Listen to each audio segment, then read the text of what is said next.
We are live. Okay, cool. So, you find yourselves in the city of Velnoran late at evening. It's probably not long, or maybe an hour or so after midnight, something like that. And you have found a nice tall building to climb and sort of perch in to look out across the buildings ahead of you so you can get an eye on the Stone Heart, the large temple in the center of the city that you learned from the two guards that you knocked out earlier in the evening. You'd learned that King Marius the Reclaimer had been kidnapped and taken into the Stone Heart itself. So finding the building with a nice vantage point, you sat down to figure out what you're going to do next. I believe Kai had done a bit of scouting by changing himself into a mouse and his familiar, flying him around, but he didn't go too deep into the building to actually check anything out in any more detail. And I guess just thinking back earlier into the night's events, you had found there was the hidden smuggler's tunnel that went underneath the river on the far eastern wall of the city, with the sort of opening out into the beach beyond the walls itself. And before that, the trail of blood that you followed through the snowy steps and streets from the keep, which was where the king himself had been kidnapped. And as you found out, kidnapped by and led by General Corvus. And so, you've got some decisions to make. What are you going to do next? What's the plan as you find yourself here up inside this building, looking out across the city? What are we doing? What are we thinking?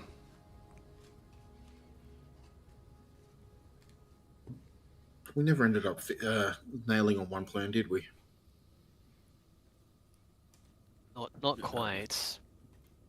I think intel is the main thing. We can't make plans if we don't have information.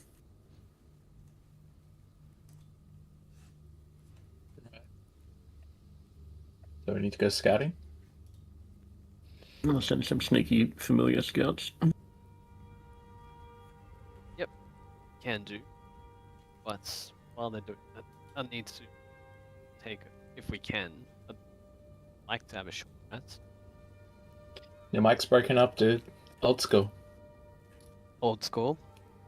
Yeah, I'd like to have a short rest while our familiars are scouting about.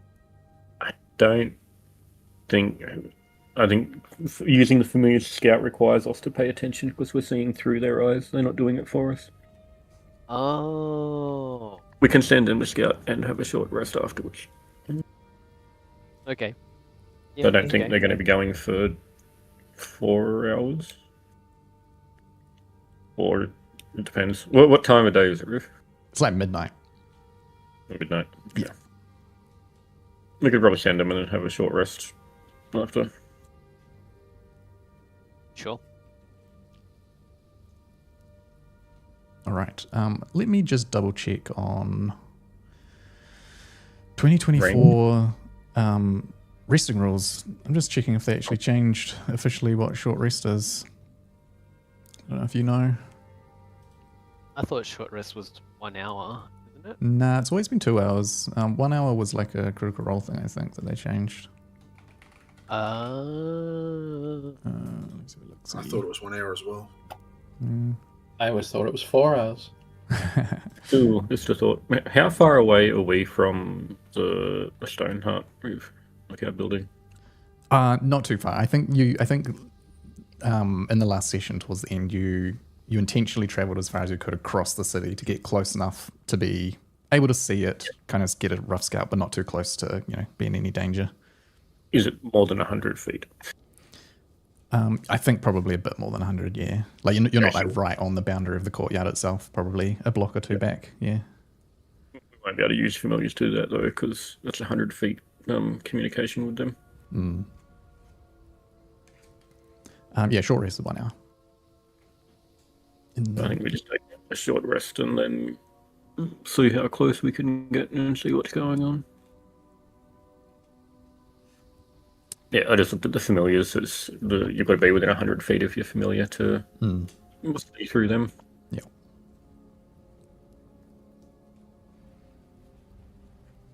So is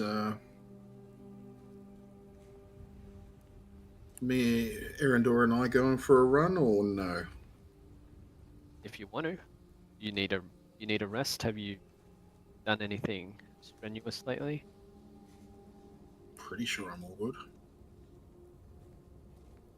Dondar's pretty stealthy too, aren't you, Dondar? I'm short. What about those boots you got? Oh yes, I have elven boots. So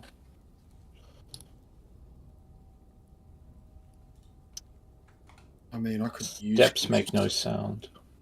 I could use getting some spell slots back, but it's not the end of the world.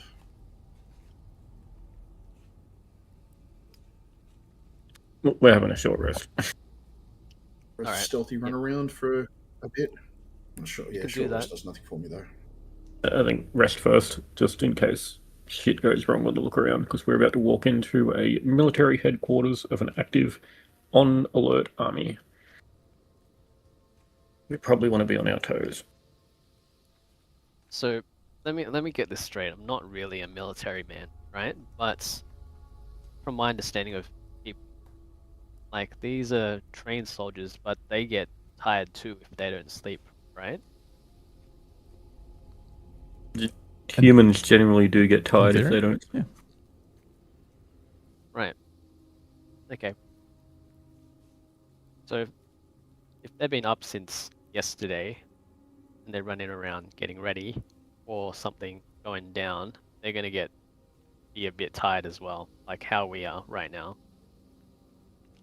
Some might. I mean, I guess without like trying to just open the book too much, I assume you could imagine planning around night shifts and day shifts. So there are probably plenty of people designated to be awake in the evening.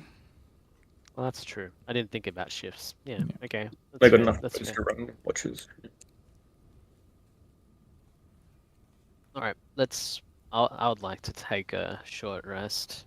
How about you, Gondar? Are you feeling tired? You want to do something during your short rest?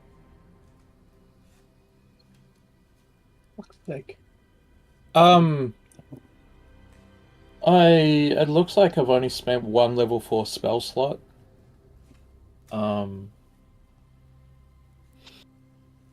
Sure.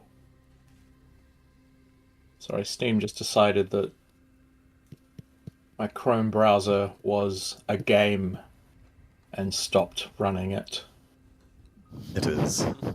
Chrome is a game. All right, sweet. Smash your short rest buttons. If you've got any abilities that can like restore extra things or do HP or hit points, remember all that sort of stuff. I think Kiwi, you've got arcane recovery, right? I will let you know. Yeah. That sounds right. This probably wouldn't count as a technical new day, which is a term. Is it? It's just a rest during the night. Yeah, it won't be. Not a new day. What time during the night, though? It's like It'd be midnight at the late. moment, so yeah. Oh, so almost a new day. From a mechanical perspective, no, but yeah. I'll forego the short rest and just stay on watch. All right, awesome. I will just also point out that the later we get, the more likely it is that you're going to start getting exhausted. So just something to bear in mind. While you're on watch, Rio, why don't you roll a perception check?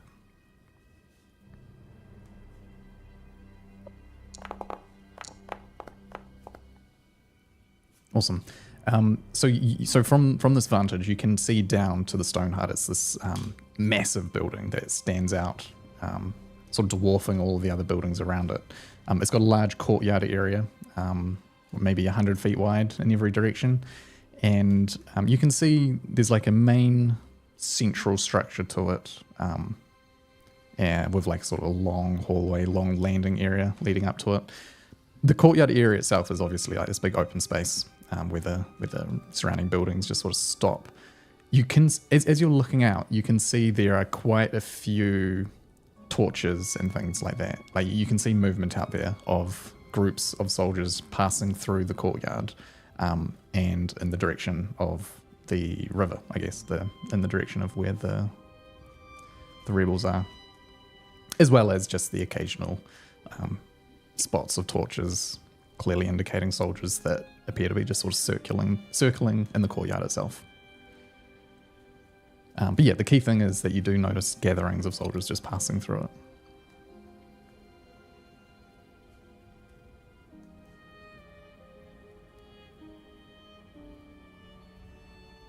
Okay.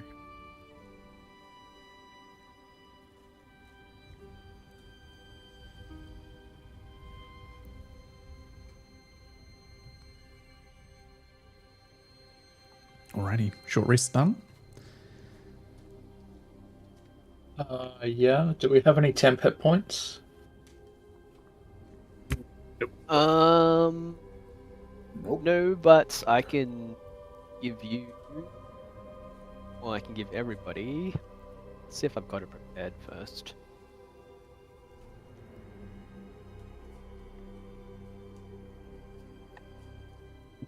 Oh, no, I don't. I don't have aid prepared. Never mind. I can give us temporary hit points during battle. But not right now. Copy. Oh no, I take that back. I do have aid. Yeah, I cast aid at 2nd level. On. Does it include myself? No, it doesn't. I guess on Rio, Arendor. Says 3. So who else is frontliner? I guess Berberus. Yeah. Cool. Remember to smack those temp HP on. Is it temp or is it? It's just maximum hit points, right? Oh, is it max HP? Yeah. Increase your max HP. Ugh, man. There's one thing I find annoying about D&D is temp and max HP are like different things. Sorry. I'm putting it in my temp just so I don't fucking forget about it and forget Yeah. to take it out. That will Can I become cast it awkward third- once Kai yeah, starts third doing level. Twilight Sanctuary. Yeah. Yeah. Can I smash it at 3rd level instead? That means I can get Dondar as well. If I can give everybody like 4 creatures. Yep. Actually, as well, we should remember who wants to control Arendor for the session.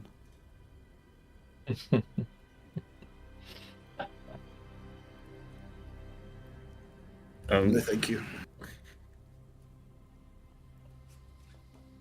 It's a rogue. You sneak and you shoot, and then you hide again, isn't it? That's what rogues do. Hmm. I'm not sure what he was building. It's arcane trickster. It's got rapier. Oh, yeah.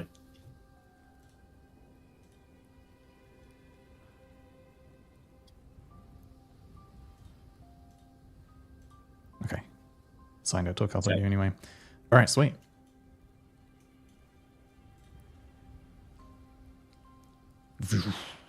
The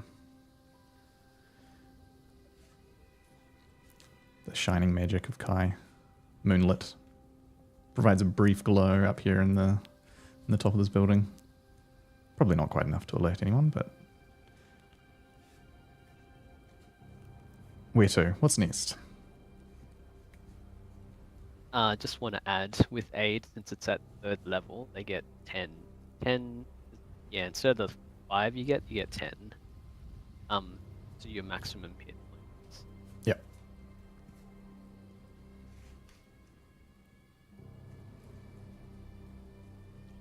Sorry, please repeat that. Your max hit points increase by 10, Dondar. Ooh. I don't know how to apply that, but that's excellent.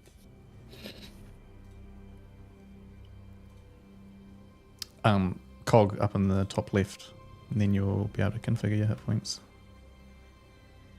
And there's a temporary maximum field.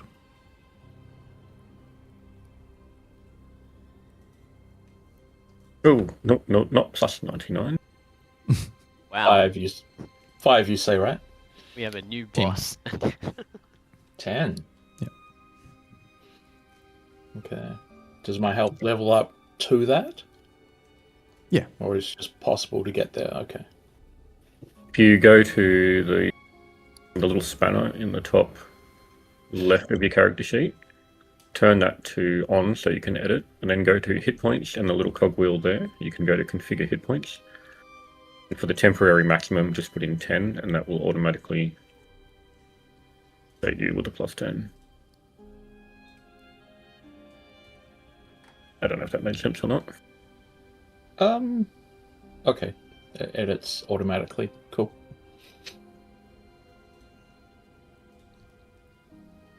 All Yep, right. good. Thanks. Awesome.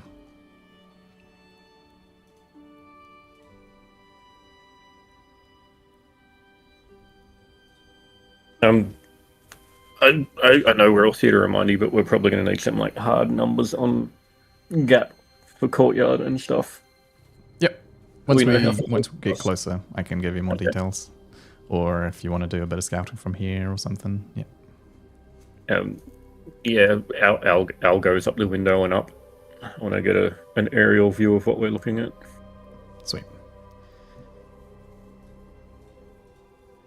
Alrighty. Yeah, so you probably you can fly 100 feet or so out to get a slightly better view. So yeah, like there's a courtyard that is set in the center of the city here. In the courtyard itself, there's a massive statue of a huge dwarven figure from the looks of things. It's got its arm raised up with a like single stone gauntlet on its arm, sort of raised into the air. The other hand is unarmed. The stone hut itself, the building, is just set further back into the courtyard. And surrounding the building itself is maybe 100 feet on every side of just open courtyard area. And then the buildings start, and the streets start from there and onwards. The stone hut itself has got a long sort of entry landing area, which leads to a huge octagonal main structure in the very center. And on either side of the building itself are wings. So there's like a western wing and an eastern wing, which are slightly smaller structures built into the side of it itself. You can see there's a big main gate or entryway into the central part of the building, and the wings themselves also have their own smaller doors. The wings are sort of built down. The main central area is like a taller, it looks like it's a couple of stories higher. The wings themselves are sort of a floor or two down, but they are built back into the back of the structure essentially. You can see there are windows up on the higher levels of the building, and it's probably mostly the structure itself what you're seeing. In terms of people, you can see, like what Rio saw, there every now and then there's just like a group of soldiers that passes through, maybe 10, 20, 15 or so. It looks like they're all starting to just gather through. But there are a number of soldiers in groups of 5 that are just patrolling around the building that you also spot as sort of a regular patrol. Are there any makeshift guard towers surrounding this building? Guard towers. Not from what you can see. Like this part of the city, like they weren't intentionally built lookout towers. They're just sort of, standard city buildings, I guess. Like there might be the odd, slightly larger structure, which could be a merchant or some sort of marketplace. But for the most part, there's a lot of what looks like living quarters, civilian housing, that sort of thing. No like tall towers that are sort of built up around it. If that's what you're looking for. Alright. Yeah, I was more particularly looking at like if there were like soldier lookouts like in pairs or whatever that were like keeping watch from a higher position, like how we're watching down at them. Like, Yeah. Yeah, not really, no. So I think, Berberus, you would know this.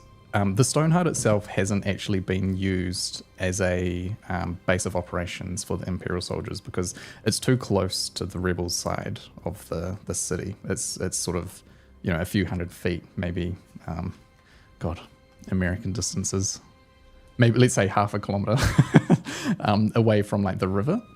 And so it's never really been, like, purposed as the main hub for the Imperial forces. That's further back towards the entrance that, if you recall, there was the garrison that you scouted a night or two earlier, where you saw, that's mainly where their operations are actually being run out of. So you, from your previous scouting around the city, this has never necessarily been a hub of Imperial activity. A lot of time, actually, the rebels, when they do their excursions, actually sometimes pop in here to rest and hide and recuperate and that sort of thing. It's sort of like no man's land, I guess you could say. And there's like this band of area between the rebels and the Imperials, which is not really necessarily claimed, and the Stoneheart is bang smack in the middle of that. So seeing, I guess, guards patrolling is unusual, I suppose, would be the key call out. Interesting moving up. oh no, yeah, go ahead. Well, number one trouble is how we're going to cross 100 feet of open ground that is patrolled.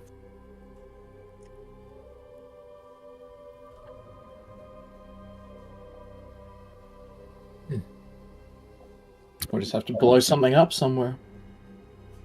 I would like to look up into the sky.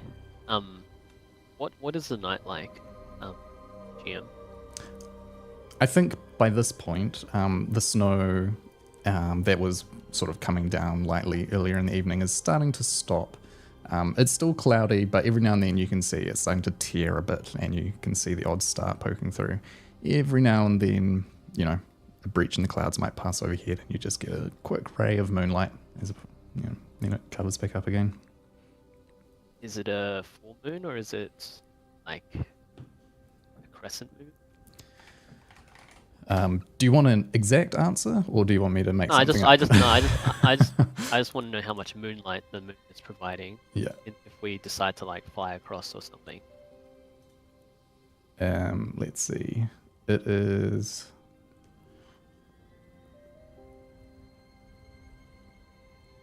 I think the moon is just starting to wane.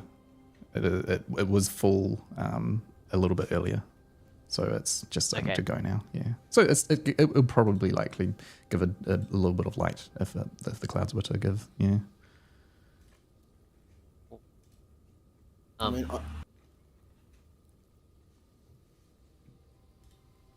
No, you go. You go.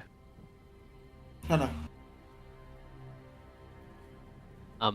We have options of flying across, but I only can magically go 30 feet, so 100 is a bit much. Do we have any other options?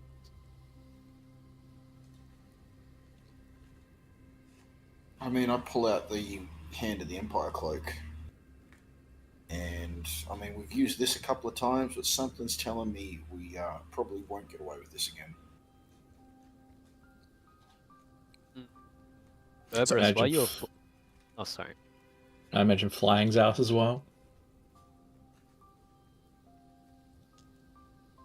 So are you guys looking for ways to potentially get into the Stoneheart itself to scout around inside to see what's going on? Yeah, we'll get close enough. It's obviously where we need to go. Yeah, cool. So I guess there are a handful of options from what you can see. If you can figure out a way to rapidly get across the courtyard, maybe in between a patrol or something like that, you've got a few different entrances. You could either go through the big main entrance, which leads into the central chamber. But remember, there are the wings on either side of the building, which also have their own smaller entrances, which could potentially be slightly less conspicuous. Because those wings are built down smaller, like they're lower height, if you wanted to try and get up on top, that's potentially feasible, because it's only one story up as opposed to the main building, which is massive. So if you have any way to potentially get on top of the building, that might be a way in. You could climb up on top and in through a window. You could try like nearby buildings or something and see if there's a way to, like, I don't know, shoot a rope across, or do some, I don't know. Yeah, I'll let you guys use your imagination, but yeah. Ria, you've got that rope, right? Yeah, try I've got the rope. We can use that, and I was just checking something else out real quick. That's How's 100 it? feet. 100 feet is a lot of rope walking over an open plaza. 100 feet's like a lot. Yes, I know. So yeah, that's 30 meters, but it's still fucking American distances. Is I know, stupid. bro. Yeah. It's hard So to 30 meters not- isn't actually that much, though it is still like movement dash and then another movement, so it's 12 seconds of travel. Mm. Okay, that's not terrible.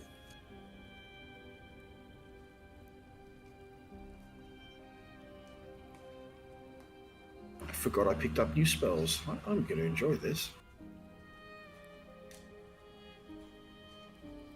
Sorry. Well, while you're looking at that, I would like to ask Berberus, if while you were scouting, did you see any of those red priest guys around amongst the soldiers?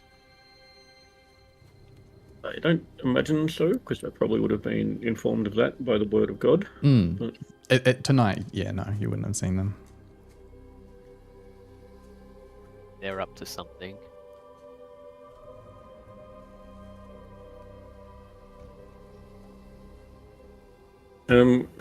Either way, we probably just need to get as close to the edge of the courtyard as we can without being exposed. So in order to get some movement on, I think we just need to start moving forward. Get up to the final line of buildings. Yep. Otherwise, we're just going to sit here twiddling our thumbs. Yeah. That's true. I tap my armor, but the armor I'm wearing is not very quiet.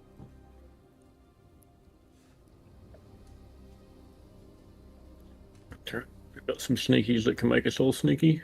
And that lasts for like an hour, doesn't it? Yeah, I can maybe do it one more time before I need to have a proper rest. That's right, we'll reach into our bank of spells and use on Erendor's. I think he's got it. I thought he doesn't have it. Pretty sure he's I got think- past that trace. Yeah, he got it, Yeah, I think, in the last level. I didn't realize he had it as well. I thought I was. He had a the only chat. He had a chat with you last time. Said, "I can do that too." Remember, I or don't something remember. like that. one. Sorry, don't remember. Erendor says something to the effect of, "All right, guys, enough fucking around. Let's just do this, eh?" And he just starts heading down the tower. And as you follow, and he gets sort of like leans out a door to look left and right to see if there are any people. Gives you guys a nod, gestures with his hands to follow, and heads out into the street while he places his hand onto the hilt of the ember blade.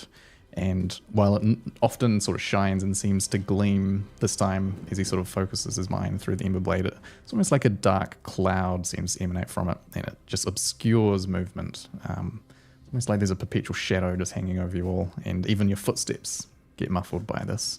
And so you can shoot down the alleys. He will...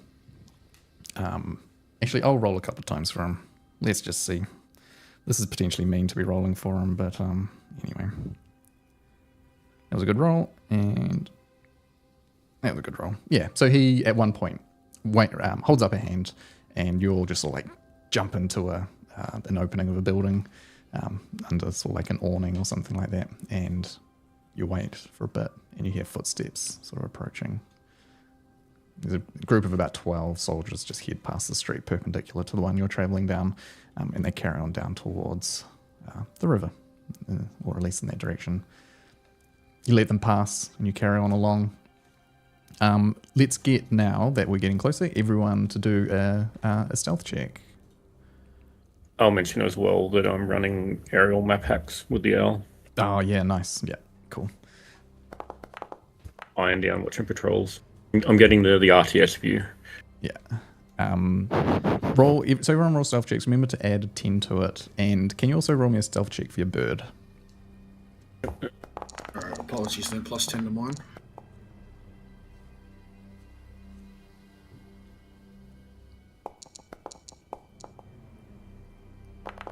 Oh. Must be nice to be stealthy for a change. So 29, 26, 33, 23. Yeah. And whatever Arundel's is. Yeah, the bird is not within 30 feet. Yeah. It is an owl high up in the dark. Because people don't look up. Yeah. We've played And outside.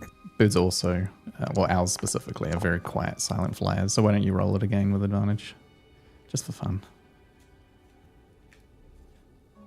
Oh, look, it's giving Arundel reliable talent automatically. That's funny. So he rolled a 30 then. Yeah. Not much better the second time around. Very cool. I think 13's fine. Not a particularly high DC to hide as he's flying around, but cool. All right. So you find yourselves eventually up to a building. There's I guess there's a whole row of buildings that nestle up right against the edge of the courtyard, and you can duck inside this building. Its door is slightly ajar because it must have been busted open and used at one point by a rebel, or maybe there was a skirmish in here. But you can sneak into the room. Arundel now quickly checking for traps and that sort of thing, as you had learned before. Doesn't find anything, and you can glance through the courtyard-facing windows to see. Right at this particular moment, there is a group of 5 soldiers just passing in front of the main entrance to the central chamber of the Stoneheart, and they're heading away from you and will soon to be passing around a corner. You can see now up close this huge statue, very dwarven features, big long beard, short and stocky, like bristlingly muscular arms. This is Torgar, the Earthshaker, the god of earth, stone and minerals.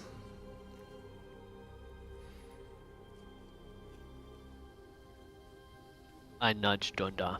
Looks like you. Don't say such things. He might hear you. Who? The Dwarven god? Yes.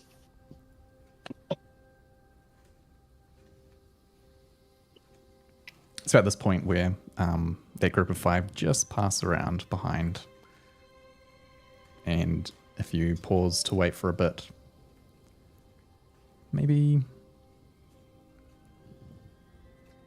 half a minute goes by, you see a second group now come out from the other side and start heading towards you through the courtyard. This group sort of passes quite close in front of the building you're at and sort of stands by the statue for a bit. And then they sort of turn and carry back on around the loop. You gather that there are, after waiting for a few minutes, there are 2 groups of 5 soldiers that are just sort of patrolling around.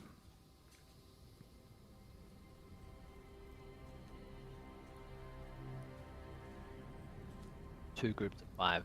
10 soldiers. In total. We approaching one of the side wings or the central one?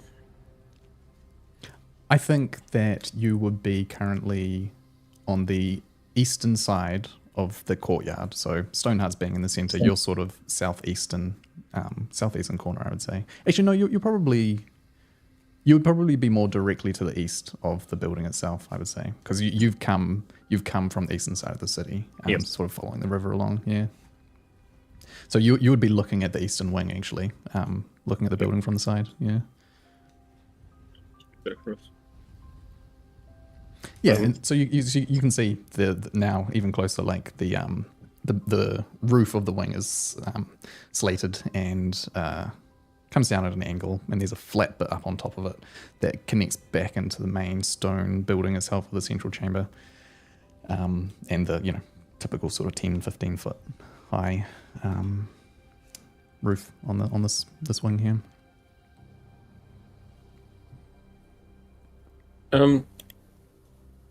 I think we can probably just make the run while the patrols are out of the way, and my owl map hacks any random patrols entering the courtyard. My only worry is leaving tracks in the snow. But I have a question for the DM on wording of pass without a trace. Oh, I can handle that. I can cast water walk as a ritual. True. But we could just float across the ice. But we also leave no track with pass without a trace. Pass without There's a the trace would wording. cover it. Yeah. A Yep, creature leaves that no refuses tracks. bonus leaves no track or other traces of its passive. Yep. Oh. Which was my main concern with just running for it. So that's old. Is that still in new? I'm assuming it's in new. I'm pretty sure it is, yeah. I think every spell now in your books are 2024. I think I converted them all. Well, I think we just wait for a gap in the patrols and Leroy Jenkins it while Al watch to make sure there's nobody wandering in.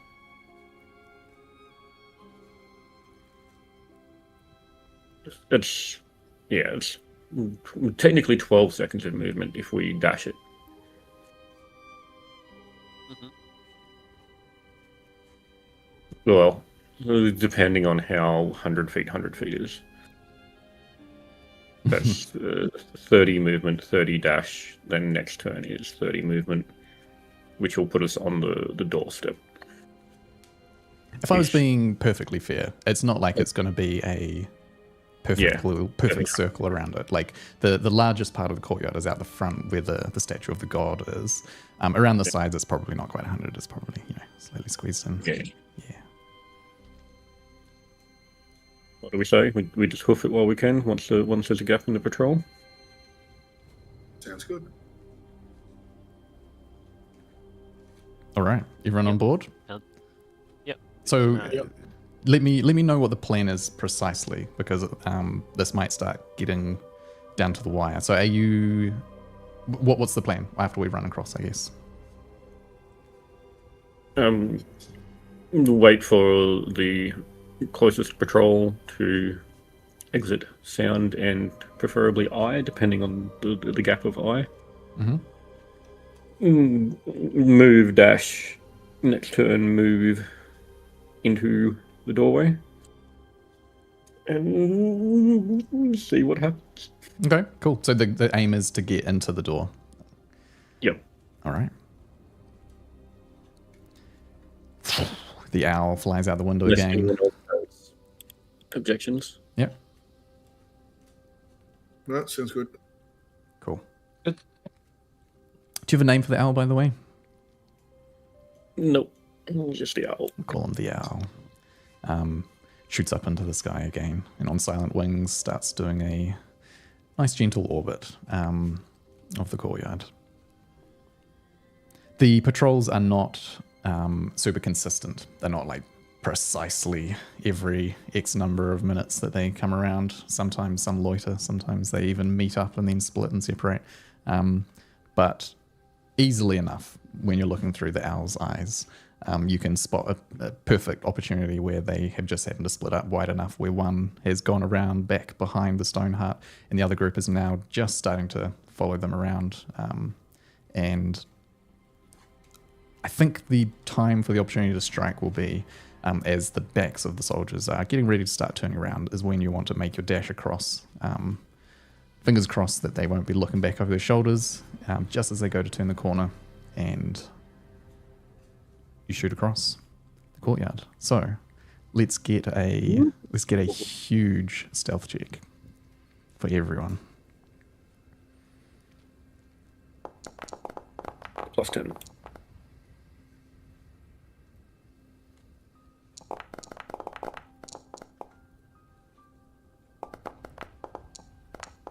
I think a lot of people are rocking stealthy boots and cloaks and stuff as well. Yeah. Yeah. Everyone but Kai. Yep. Just realized I accidentally rolled with disadvantage last time we checked. And a few of those have got +10s on them. Yeah. So I Kai think would be 31 and 33 22, stand out. Dondar would be 31, Erendor would be 30. I think the lowest roll is a 22, right? Yep. Kai's 22, Alright. yeah. Yep. I will actually. I was going to roll this. I'll roll it visibly for everyone. This has to be a natural 20 for the guards to spot anything because they've got a 0 modifier for their wisdom. Good luck. They don't see shit. Oh, too easy. They're just sort of, they're complacent. The rebels aren't going to be here. Not after the assault yesterday.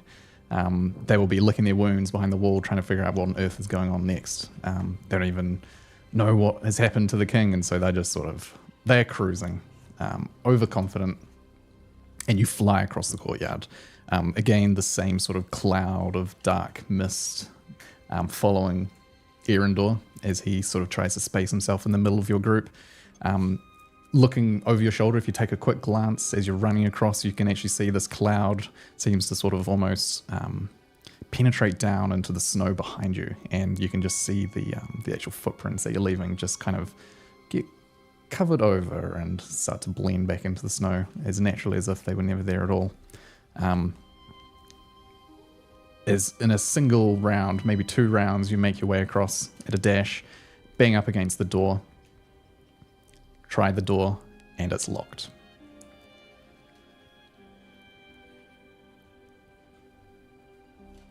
Hello, Hamora. I mean, I've got proficiency in Thieves' Tools, but I don't have Thieves' Tools. I'm pretty sure Erendor does. Yep, Erendor will be the guy. Locked, or is it barricaded? Well, at this point, you've just tried the door, like the handle. It's a double door, 2 sort of twist handles or whatever to turn to open. Yep.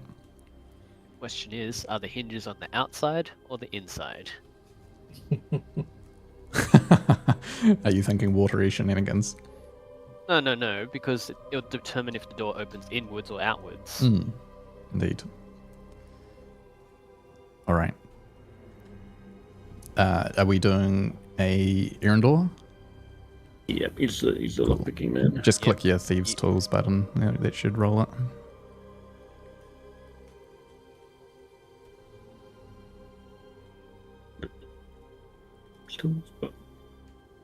Oh, I found it. Did I roll it?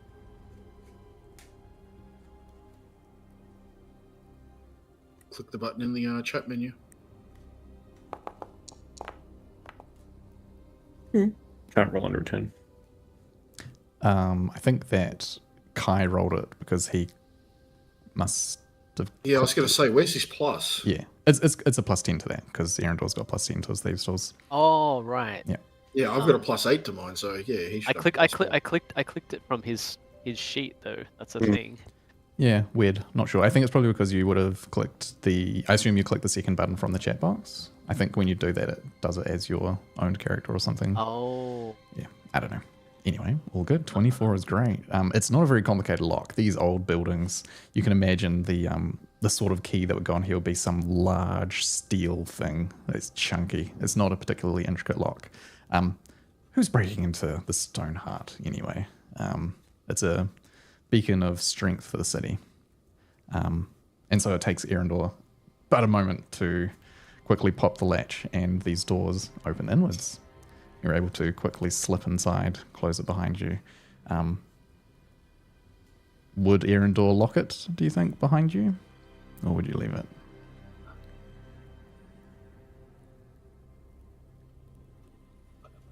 Probably safe at this point just to close and not lock. Okay, cool. I think Berberus would probably know this. from the time you've spent here and the discussions. You probably even might have been in here. This eastern wing is the Hall of Guardians. The Stone Heart is not just a place of worship. A key part of the religion here in Valnoran, at least in regards, like specifically to Torgar, is the almost spiritual reverence for weapon making. There is the city is renowned for its steel, which can be mined only, like the particular type of steel can only be mined in the mountains surrounding the city. It's known as renite steel. Shards of the mineral itself sometimes get washed down into the river, and so that's why you might see on a nice sunny day glittering and sparkling in the water itself. But this chamber, Hall of Guardians, is dedicated to sort of martial protection, that sort of aspect of the faith itself. There will be, you'll see weapons hanging from the wall, which is super unusual for a temple of worship, I guess, but apparently not here. So the sort of central area is in this room is a wide open floor, and you can see weapon racks.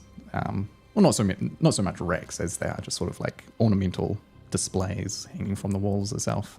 And where you might see an altar in the center of this room is actually a massive oversized anvil, which is just like beautifully centered here with like a nice big brick, what do you say, like raised up platform, and it's just centered right there on top of it in the middle.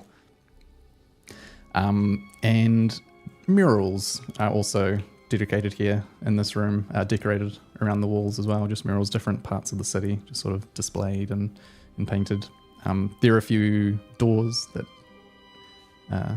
adjoin here and would head off into different parts of the temple. That's currently where you find yourselves. Not long after you close the door behind you, nice and quietly, not locking it, you listen out, and Berberis, I'm sure you also spot through your owl's eyes. The other group of soldiers has now started to pass in front of the door.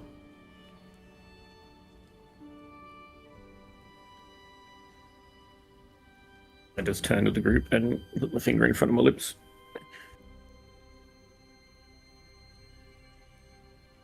All right. And point deeper into the temple, while also inwardly face-palming at the stereotypes of dwarves. I should be fair, unless you're talking specifically about the god. Valnoran isn't like a heavily populated city of dwarves. It's more just that That's a city of dwarfaboos. It's been, I guess the city is so prosperous. Its ancient claim to fame is the steel. It's very special steel, and it's just sort of became part of their religion, I guess. Like, imagine coming out on a fresh morning and the key river through the city is just almost glowing. So they became sort of spiritual about weapon making, I guess. I don't know. There you go. Okay, onwards. So how do we want to proceed? Are we going to be sneaking? Are we looking for something in particular? What are we actually looking for? So the room that we're in right now, are they like, is it lit?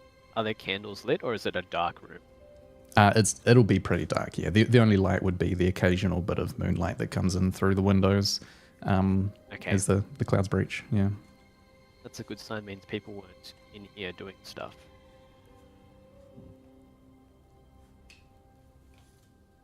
I would advise we move quietly, and we're just looking for activity. Okay, cool. Let's say we start heading in. You pick a door to go into, and you immediately open it up and you find that it's a closed room, no exits out of this one. It appears to be more of a place of worship than the central area that you were in before. There is actually an altar here. There are mats and little cushions set on the ground where you could imagine people kneeling. Small little private room, but doesn't look like anywhere that you would you can't pass through it anywhere. It's a dead end. So you move on from there. You find a couple of these other little rooms as well. You actually find an area that looks like it's dedicated for training. There's like a big sort of soft, I don't know what you'd call it, like like a gym. How the central sort of panels of the gym would be slightly softer, so you can get thrown around. There's one of those in here. But eventually you find there is a room that turns into a hallway, and the hallway sort of starts curving around deeper into the I guess central areas of the building itself.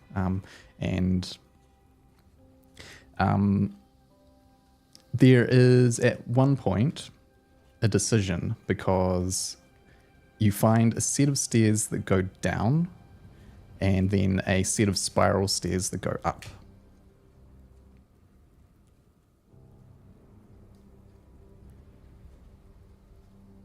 Are we in a hallway right now? Yeah. Hallway branched off this wing and led to a spiral staircase that went up and a set of darker looking stone stairs that go down. Alright. I guess I will focus on the king's shirt again. And I cast Locate Object. Okay. Is that a ritual? No, I'm using a spell slot.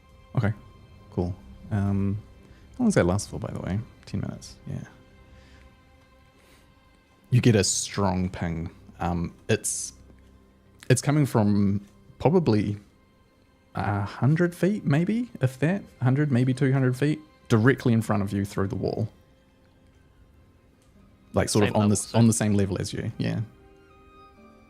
Right, I guess you would surmise that he's being held in the main chamber. Alright, he's not in the dungeon. There is a dungeon in a temple, but there wouldn't be, right? Like, who puts a dungeon in a temple? Who does indeed? Who puts an armory in the temple as well? No, but to be fair, it's a dwarven temple. No, it's not a Dare dwarven you. temple. It's not a dwarven temple. It's a temple to a dwarven god, but it's That's not right. dwarven. Oh yeah, that's what I meant. Yeah. I would suggest up, because we're more likely to have a landing looking down than we are to have a hole looking up. True. I pass on the information that shirt the king was wearing is 100 feet in front of us in that direction. Yeah. Cool. Alrighty. And I maintain focusing on this spell for 10 minutes. Yep. You start heading up the stairs. They wind a bit, but not for too long. As you get up about a story, so it probably winds only maybe twice before you find yourself, lifting up to the next story, and there is a door at the top of the stairs. Before you get to the door, I would like whoever would be leading the group, which would be who? Arendelle. That's crazy. He's the If not Arendelle, me. Okay, yeah, cool. one of the sneaky. I'm like right at the back because like I am the most noisy guy ever. Yeah. Either of you two roll a perception check for me.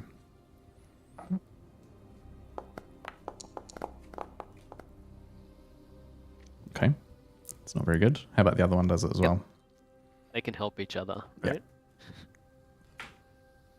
You casting Mage Armor, Donda? It doesn't seem to have taken resource, but yes, on myself. Cool. So your AC will be 16, I believe. It is not. Yeah, but you just get the spell bumps it slightly. So if you just have to remember it, I'm not sure if it will automatically update your AC for you. Okay. It just hasn't. Okay. Rio, either roll again or I can roll Arendelle's. Alright, I'll roll again. Cool.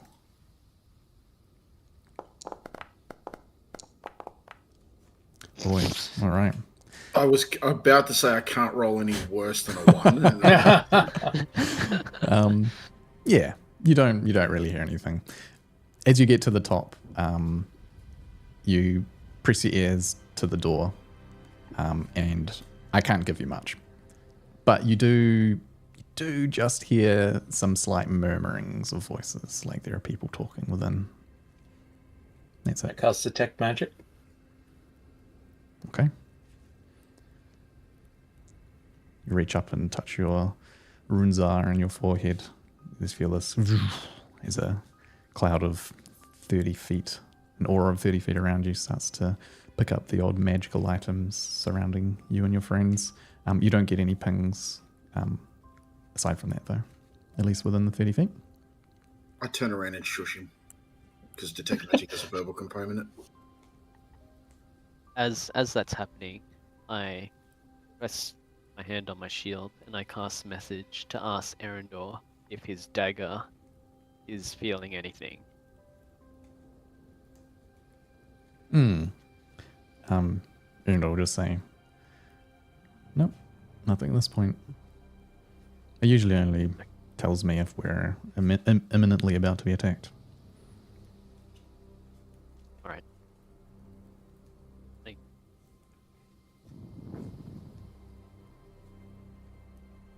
Okay. We're at the door.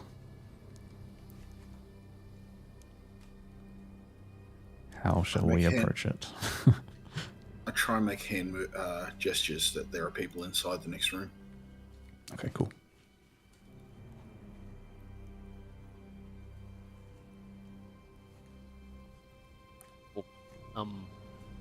What I'll do is I will message Rio and say we can have a multi-way conversation with message. It just takes a little bit, but we don't have to talk. If you want to, you want me to send me a signal, and I can say hey, and then you can reply, and I can message everyone else. I just think back. There are people in the next room. Can't tell what they're saying. I go, okay. I relay that back to Dondar, Erendor, and Berberus with a message. Is this? Do we think we're deep within the building, or are we? Actually, no. The central building's only 2 level, isn't it? From memory. Central building was massive. Yeah. Okay. Like stories don't really make sense when talking about it, I guess. Yeah, that's fair. Yeah. Is it windowed?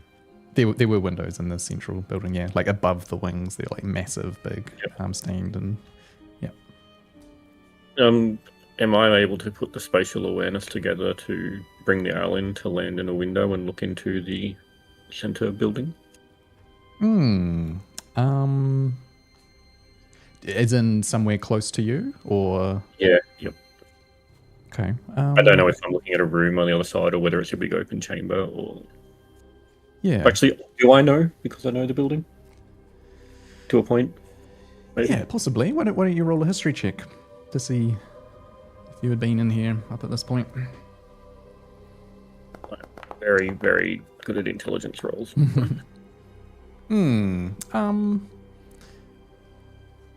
I think probably, like, you might have come in and spent a bit of time in the lower levels. I'm not sure if you've spent any time in the upper levels, though. Why don't you just roll, like, a perception check for the owl as well? You can use your own if you want to look through it to see if you can sort of spot, and I'll tell you what you see. I'll do it with you. It has a +5. Oh, nice. Oh, yeah. Wonderful. Very wise owl. Yeah, so you can see the wing here has been sort of, the owl's looking down at it. Side building attached to it, to the main chamber. You would surmise that you had walked up along the wing itself, through the main central part of that building, through a door towards the top of it, I suppose, towards the far end.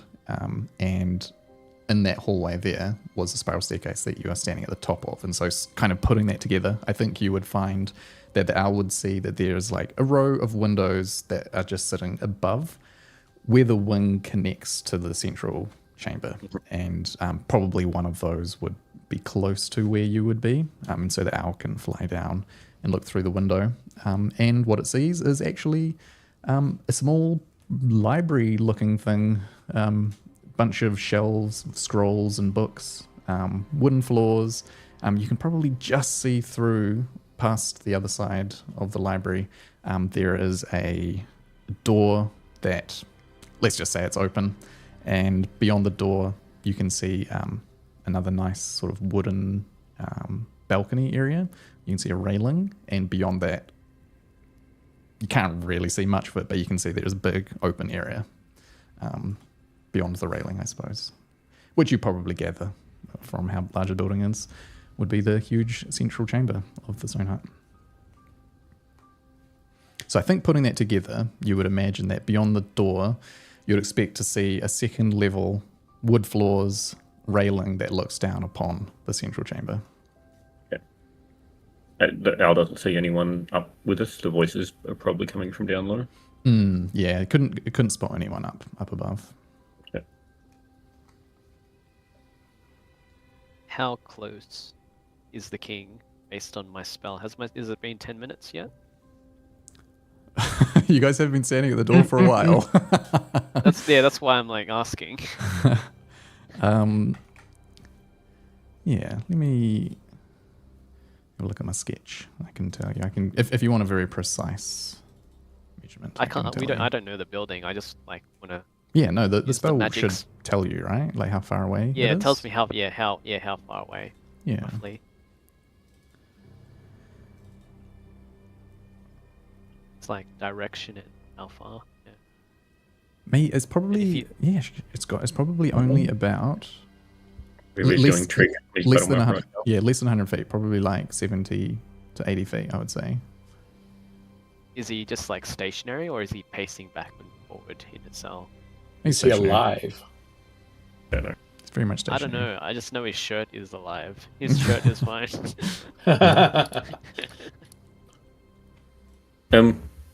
I'll very, very gently try to open the door. Cool. Very slowly. Can I prep my longbow to attack if I see an enemy? Hold an action to attack if you see someone. Hold action to attack, yes. Yep. Sure. An enemy that is in imminent threat, not just an enemy. Be specific with the trigger. I would like to prepare a spell. A In cantrip? case. Yeah, cantrip. Okay. Just remember, if you prepare a spell slot spell, that it gets burned if you don't Yeah. use it. No, yeah, cantrip. Yeah, cool. Like, if something gets alerted, I'd like to cast Mind Sliver. Okay. I will get someone who's opening the door to roll a stealth check on the door.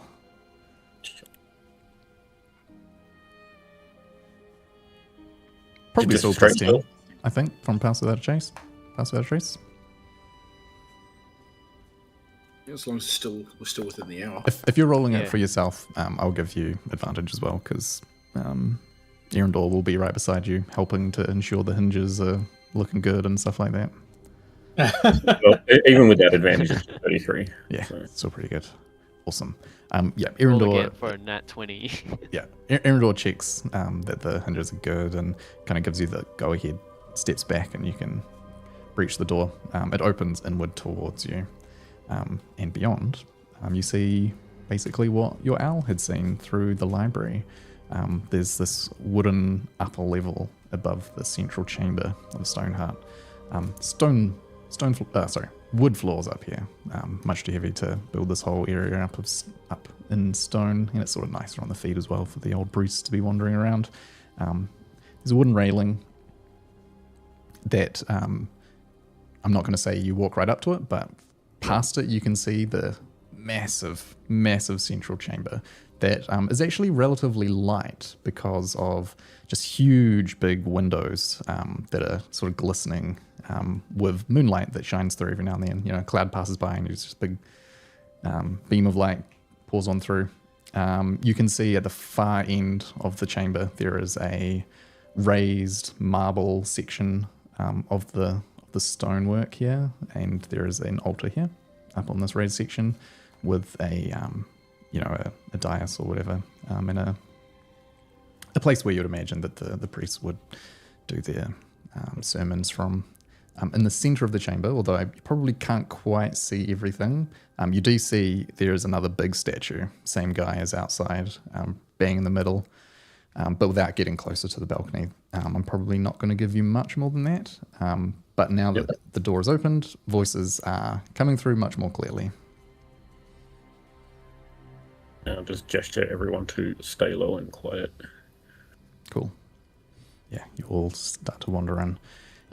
And interestingly, there's like, so it's not like a fully open balcony. There'll be a wall covering part of it that, blocks off part of the main chamber. As you were to circle around it, you might find that there is a door in one of these walls that opens up to almost like in like a theater, how, there would be like the rich people booths where there's like a big open sort of balcony thing that sort of juts out over top. There are a few of those here as well that sort of look out over top of the main area. The boxes. Yeah. The royal like that. box. Yeah. As you now start to gather and settle down, the voices sort of echo and come up to you. And if you pause for a moment to listen, you hear a number of people speaking. Do you get any closer to have a look down?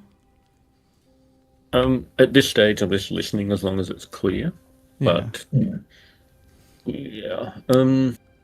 I think with your 33 stealth, I think I would be fine with saying that you could get a little bit closer so that you can see the main group of people that are towards the top end of the chamber anyway, because they're quite far away.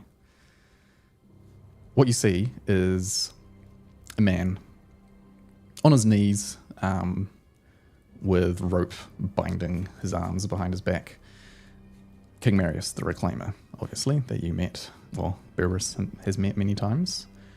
You also see a towering figure that you recognize as the dread General Blackmarsh, dark black plate armor, huge pauldrons on his shoulders, and like just a menacing dark greatsword over his shoulder.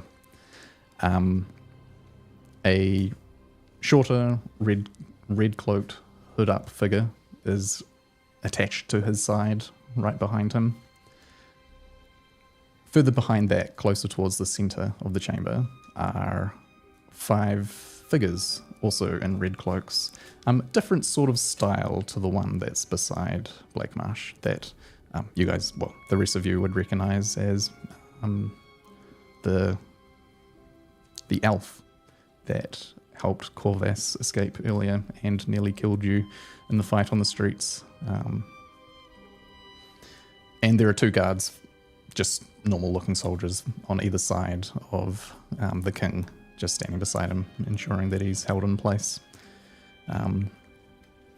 As you kind of come here and you start to listen, you gather that you have arrived towards the end of a longer conversation, as you hear the deep sort of menacing voice of Blackmarsh saying,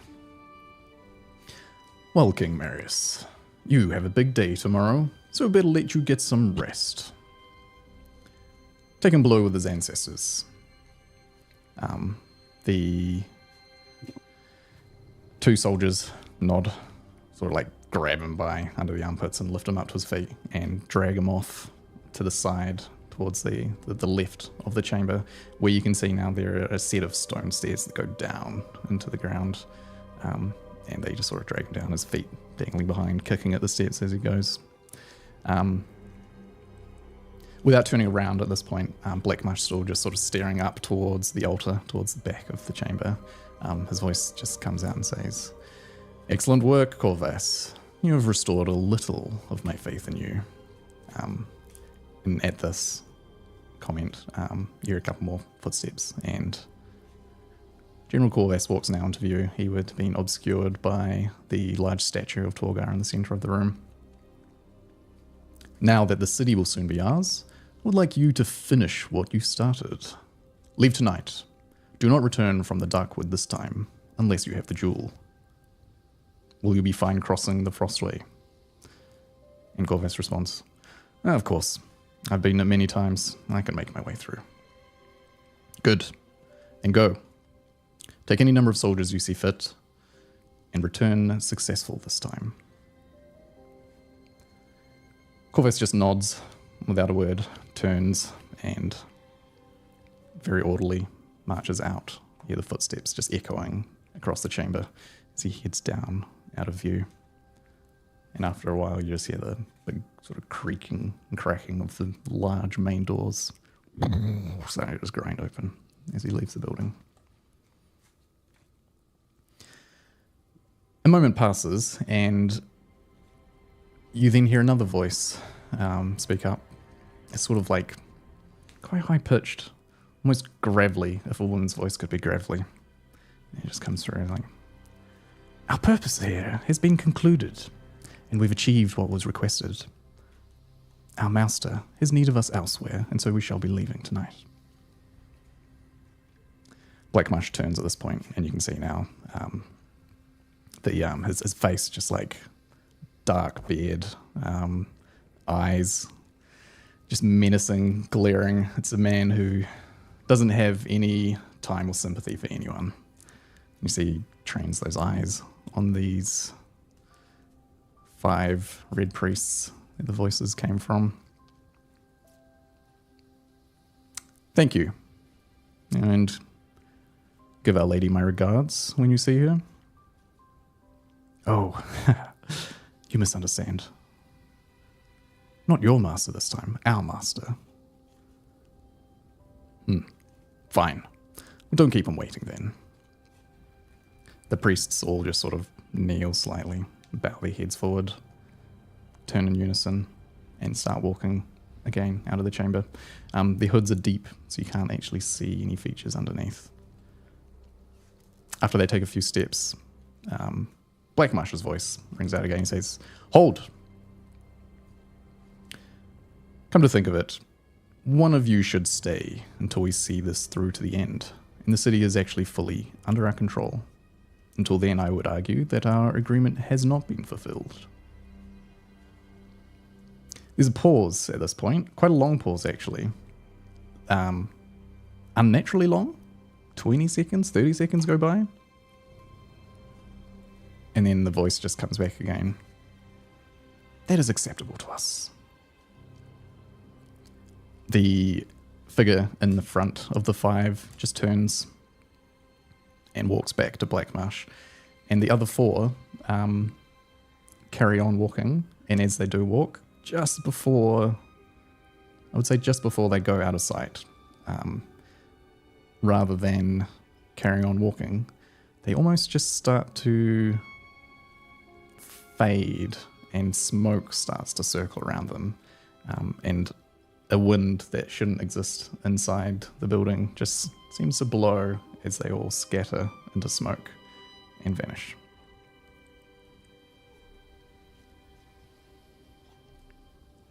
The remaining red priest walks up to Blackmarsh again and just sort of kneels, nods, doesn't kneel, rather, just sort of gives a slight bow. And Blackmarsh stands and walks even closer, like sort of right up to her, and says a few words that are probably too quiet for you guys to hear up here in the distance. There's a little bit of murmuring between them that I'd say you probably don't catch. And then the red cloak figure turns and heads down towards the stairs where the king was taken.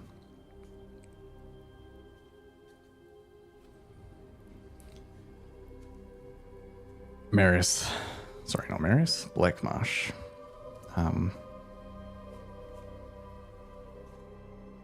Doesn't say anything after this. Just sort of stands for a moment and lets out a sigh, a deep sigh. One glance at the figure to his side, just a knowing look between them, and then they, too, start heading out of the chamber. Through all of this, is there anything that you guys would have done? Were you just... No, not for me. I'm too afraid of too many casters in the area to do anything. I'm soaking up the video game cutscene. I would have aimed and then went nope and put my bow down. Yeah, that would be wise. Yeah, no pressing B to skip, guys. Sorry. Right. Well, we know we just go backtrack down to get to where the king is. Who went with the king? Was it the priest or was it the elf? It was a priest. Priest, yeah. Yeah. Okay. Red priest. Well, Berberus gets a little evil grin on his face because 2 for 1.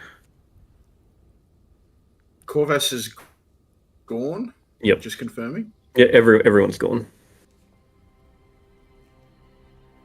Corvus has gone back to the Darkwood to complete his initial mission. Yeah. Yeah, All Ray wants four of the payback 5 there. priests have turned to vapor. 1 has stayed. Yeah. I point towards which way the king went and like we should go that way. Yeah, we need to backtrack and go down, I believe.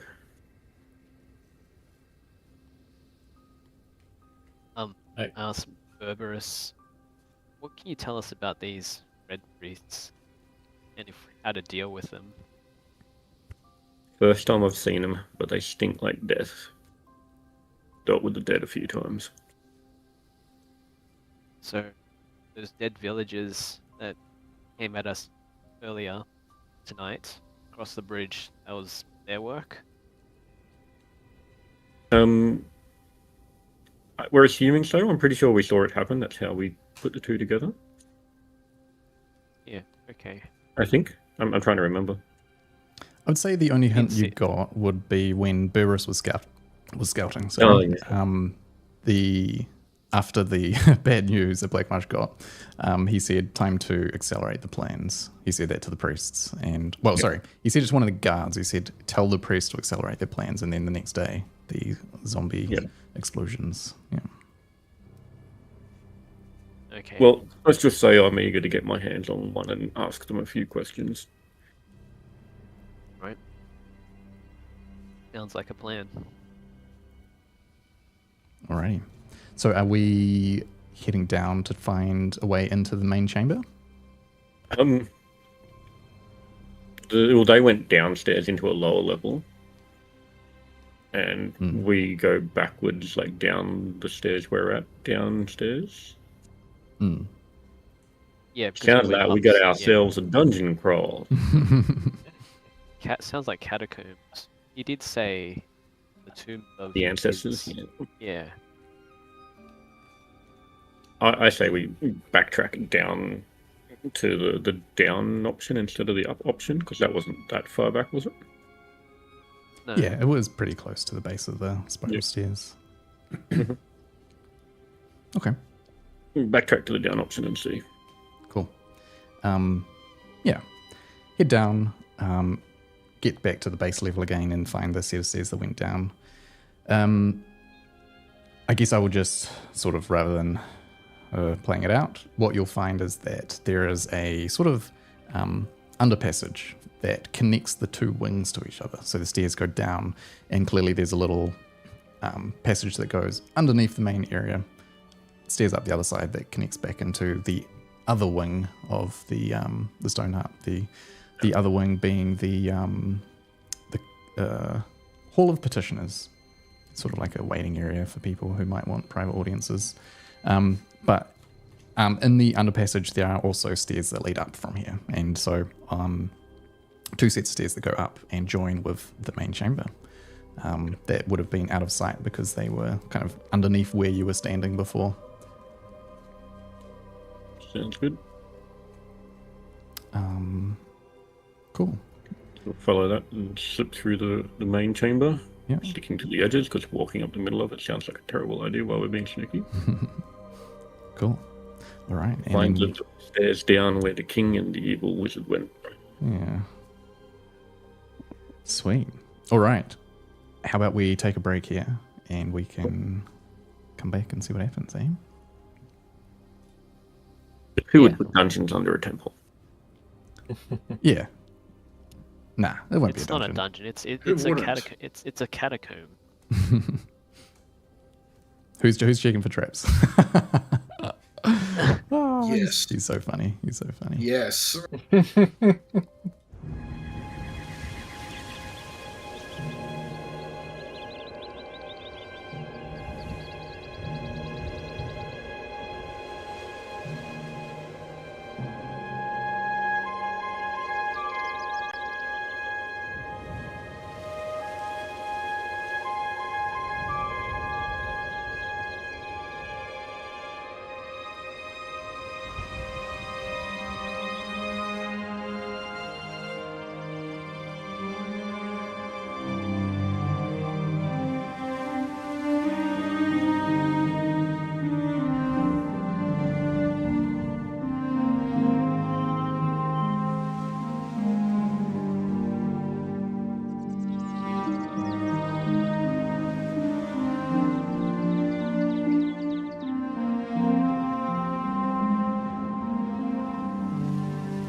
Hello. Alrighty. Kiwi's back. Yeah. Kiwi is back and we're live. Fantastic. Alrighty. So here's what we're going to do. You cross the main part of the Stoneheart central chamber, passing under the gaze of Torgar's statue. Oh, excuse me. Got a frog in my throat.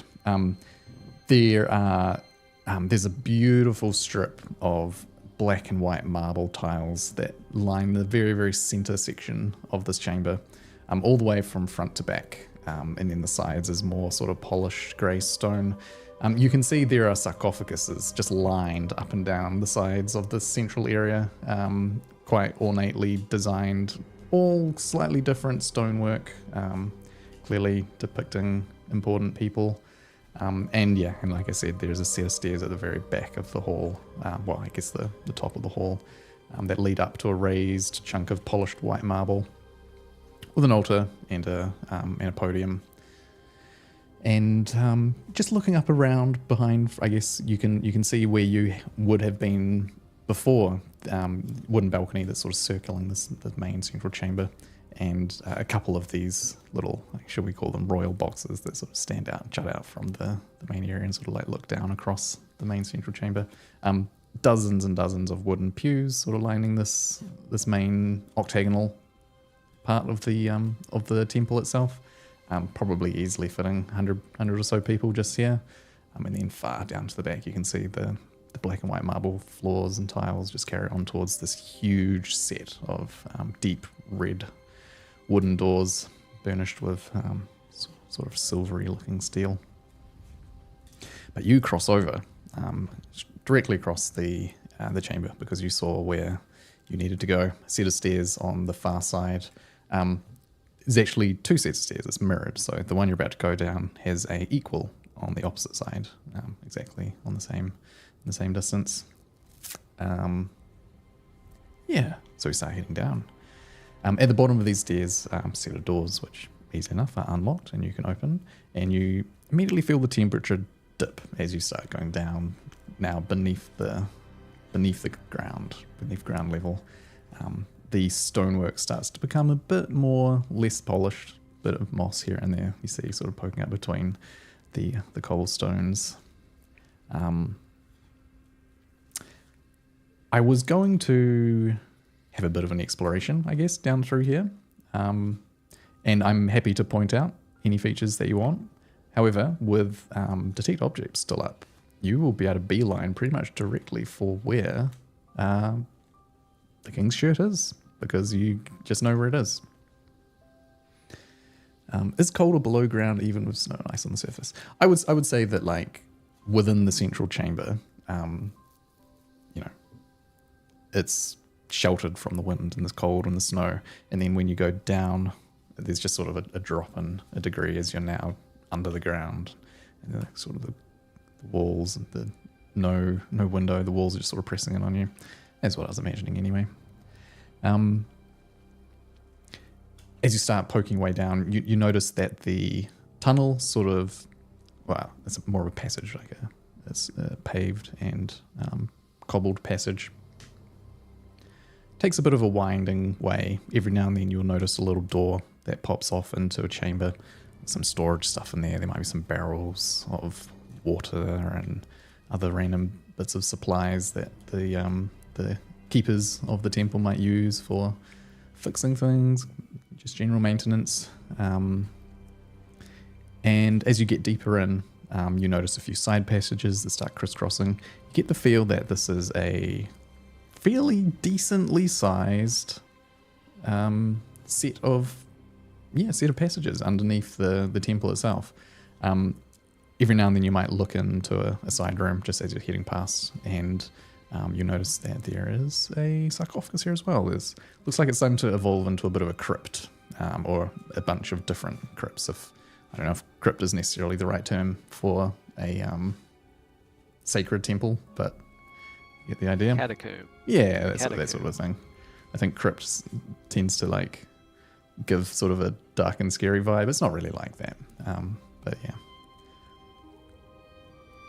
Is it? It's a happy term. Are there lanterns or Yeah, torches? so Or some is it of just them pitch black down here?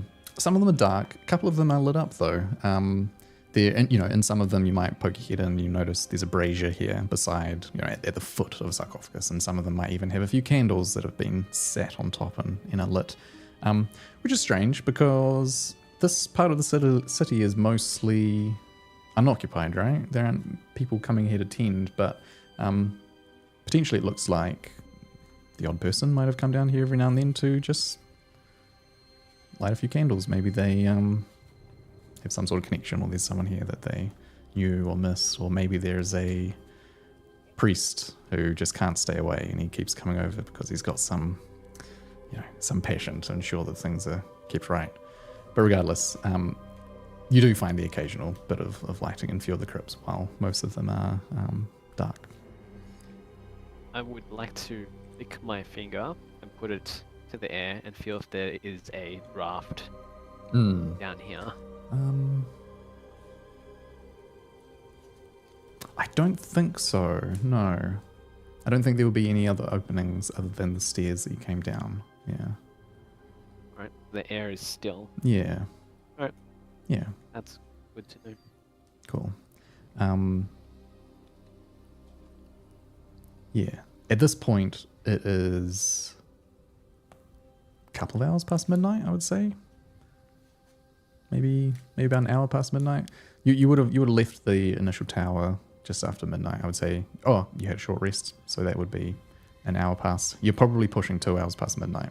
So if you hang around much longer, you're going to start getting a bit achy, a bit exhausted. But luckily, you can beeline straight for this ping that you've got. Is it pinging and is it in motion? Is it? It is not. Or is it stationary? It is Okay. stationary, yeah. Oh, that's good.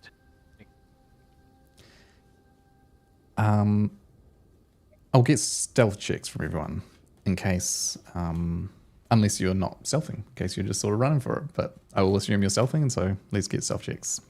Do we still have Pass Without a Trace? Yes, definitely, yeah. If the locate object is still going, then Pass Without a Trace still will be. Seems like I like rolling 12 a lot. Oh god. Oh.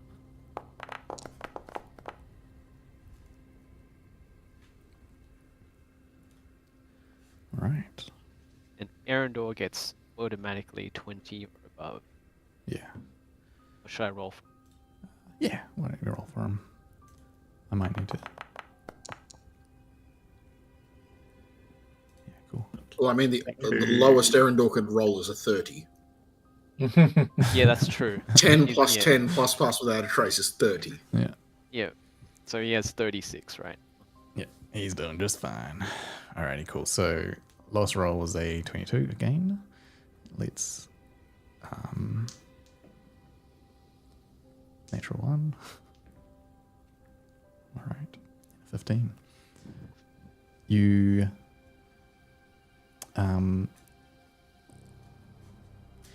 poke your head around a corner. Up ahead of you, this passage now is stretched on past a few other additional, storage rooms, or maybe another crypt, something like that. You get to a turn. There's a right angle where it turns to the left, and you turn. And because you all rolled excellent stealth, I will say that you take a quick peek around this corner. Something was just scratching at the back of your neck. And you decide to have a look around, and lucky that you did, because at the end of this tunnel, you see 2 soldiers standing in front of a large wooden door, each of them just standing illuminated with a torch in the sconce on either side of them, and they're just standing there at attention. It's a Can I long tell- it's a long hallway. It's probably 20, 30, maybe 40 feet long. Are we able to tell if it's the 2 soldiers that took the king away? I mean, you didn't really make out details of their features and stuff, but it's probably a reasonable guess that it was likely them.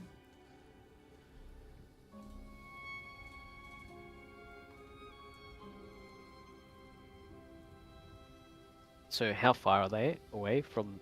Sorry, from They're, where they're we are? probably they're probably more like 50 to 60 feet away, I'd say. Probably pushing 60, yeah. Does locate object tell us exactly where it is, or just the general direction of it? General direction. I can't see it. I can like Yeah. direction and if it's moving. So it's not moving. But is the ping where the soldiers are? Very close to them, just beyond them, yeah. Maybe another 50 or so feet beyond them.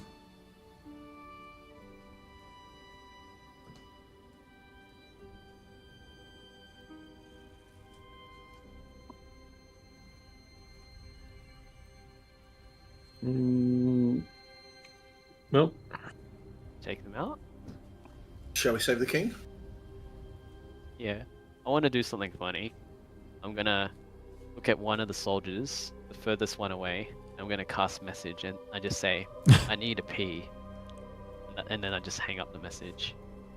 You see, you just see, you hear a voice. Why the fuck are you telling me that? If you need to pee, go and pee. What are you talking about? I didn't say anything. What? Don't fuck with me. I don't want to be here any more than you do. Look, no one's here. Just go and pee in one of the fucking storage units or something. It'll be fine. And get your ass back here. I don't need to pee. Are you calling me a liar? Look, eyes forward. Let's just get this done, alright? I'm already exhausted enough as it is. Gosh. Fine. See, if you're kind of picking around the corner, one of them is just like straightening his armor up. Now, just kind of looking slightly wild-eyed, kind of questioning everything. You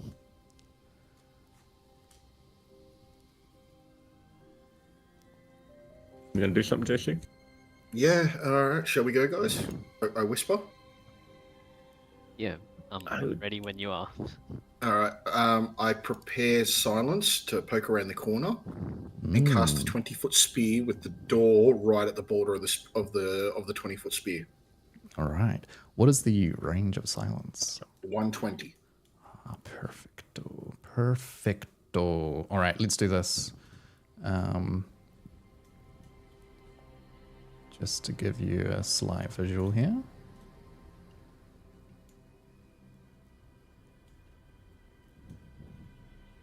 This is what we're looking at. Haven't drawn walls because who cares? A couple of storage units here either side. 2 soldiers at the end. Big door. And so you're just going silence around them. Yeah, I'm sorry, I already cancelled the 20-foot thing, but yeah, like that. However it works for the circle to be, 20 foot with them both in compass, just covering the door and then out towards us. So they'd have to run the full 20 foot before they can... Yeah, if you put it Get right out. on the door, it's going to look like this.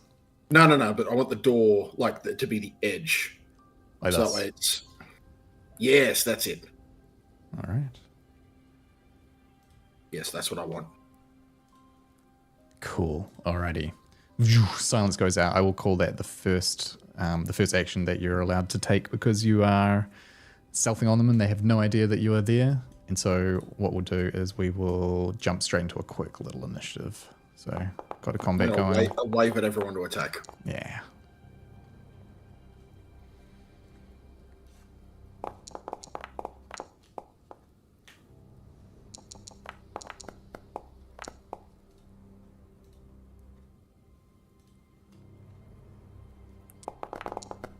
So is that going to be my initiative roll?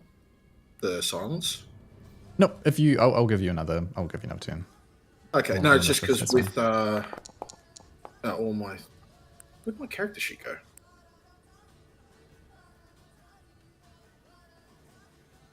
All right. Because with alert, I think it is,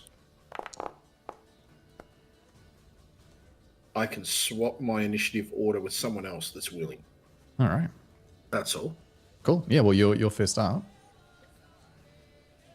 Yeah, I would think it would probably be better if I went a bit further down the track. So I want to swap my initiative for this turn. Wait, is it permanent or is it just for that turn? Let's have a look. think it's Seems like it's permanent, eh? You just swap. yeah. Okay. So you just You stay. swap place. Yeah. You want to Yeah, be at well, the bottom. I don't want Erendor to go last because I sort of want to try and get him to get advantage. So I'll swap with Berberus. Yep. Cool. All right. I'll update that. You guys carry on. So Kai would be going first. That's- Oh no, Berberus would be going first. Sorry. Yep. I remember how to use the combat stuff. Yeah. It's been a couple of sessions. So the ignore the big flashing dice that is surrounding your character. Yep. I will be changing that to a nicer looking icon. This is just the default one, and I've got no idea who thought that was a good idea. But anyway, they've added an initiative token. It's just ugly as hell. Oh. I'd like to get to it, but I can't.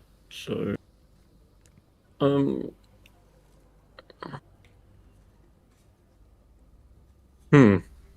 I would assume if I wild shape, I don't gain extra movement. It is just the movement. Then you get the movement of your creature. Yeah, but it's not like I do 30-foot wild shape and then gain 40. That's just no. Nah, it would be. I would say whatever movement additional your creature has, you would get. I would say so. If like you change it into a 40-foot thing, you would get 10 extra. I would say. Yeah. Won't be able to reach him this turn, unfortunately. But I can come around the corner and blitz it. I will move. If you click your character and hold control, you can you can see. You can also add in waypoints, and it'll automatically move your character for you. It's got a slightly nicer walking animation now. Yeah, and it'll also highlight your max movement as well. So like if you go more than 30, it'll highlight it yellow, saying that you shouldn't be allowed to or something. Yeah. How do I get rid of this? Because it keeps. Sorry, I've dragged mine around just to figure out who mine is, and now I've got like 60 foot of movement dragged around. Just like right click. I'll move my way up to there with my movement. With a bonus action, activate Shillelagh. Nice. And my little staff, it just gets a little bit of a green glow, and a few little vines start curling up around it. Nice. That's bonus. Oh, I do have an action. I'll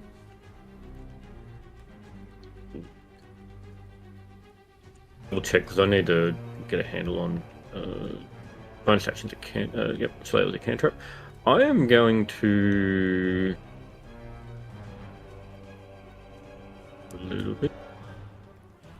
I'm going to actually. Can I, after my movement and bonus, can I hold an action, or do I need to spend my whole turn? No, easily hold an action. Yeah, totally. I will hold my action, and if one of them tries to open the door, I want to use my action to hit him with a thorn whip. Oh, yeah, nice. Yep, so that'll be a reaction to use that to trigger it. Yep, perfect. Alrighty, we'll go to Kai's turn then. Right. Good. I only have feet. That's okay. Move here. Don't move into the silent. Oh, sorry. If I knew it was silent, I'll be there. Oh, yeah, actually, yeah. Thorn whip is verbal, Is it? somatic, and material. Yeah, Unfortunate. Did JC say that in time? that's all right. If I'm further enough back, I'm not close enough to do what I need to do. Yeah. So that's all right. That's fine. You need to change something, or you? No, it's fine. It's just too late now. It'll cuck us either way. So. All right. I will bonus action Shillelagh, and then I will cast as my action Guiding Bolt. Nice. This guy. I know Berberus hasn't seen me cast silence, but the other three have seen me cast silence before. I would know stepping into it. Mm. Ideally, it would have been a bit further up, but we'll live with it. Yeah, 16 will hit. Hey.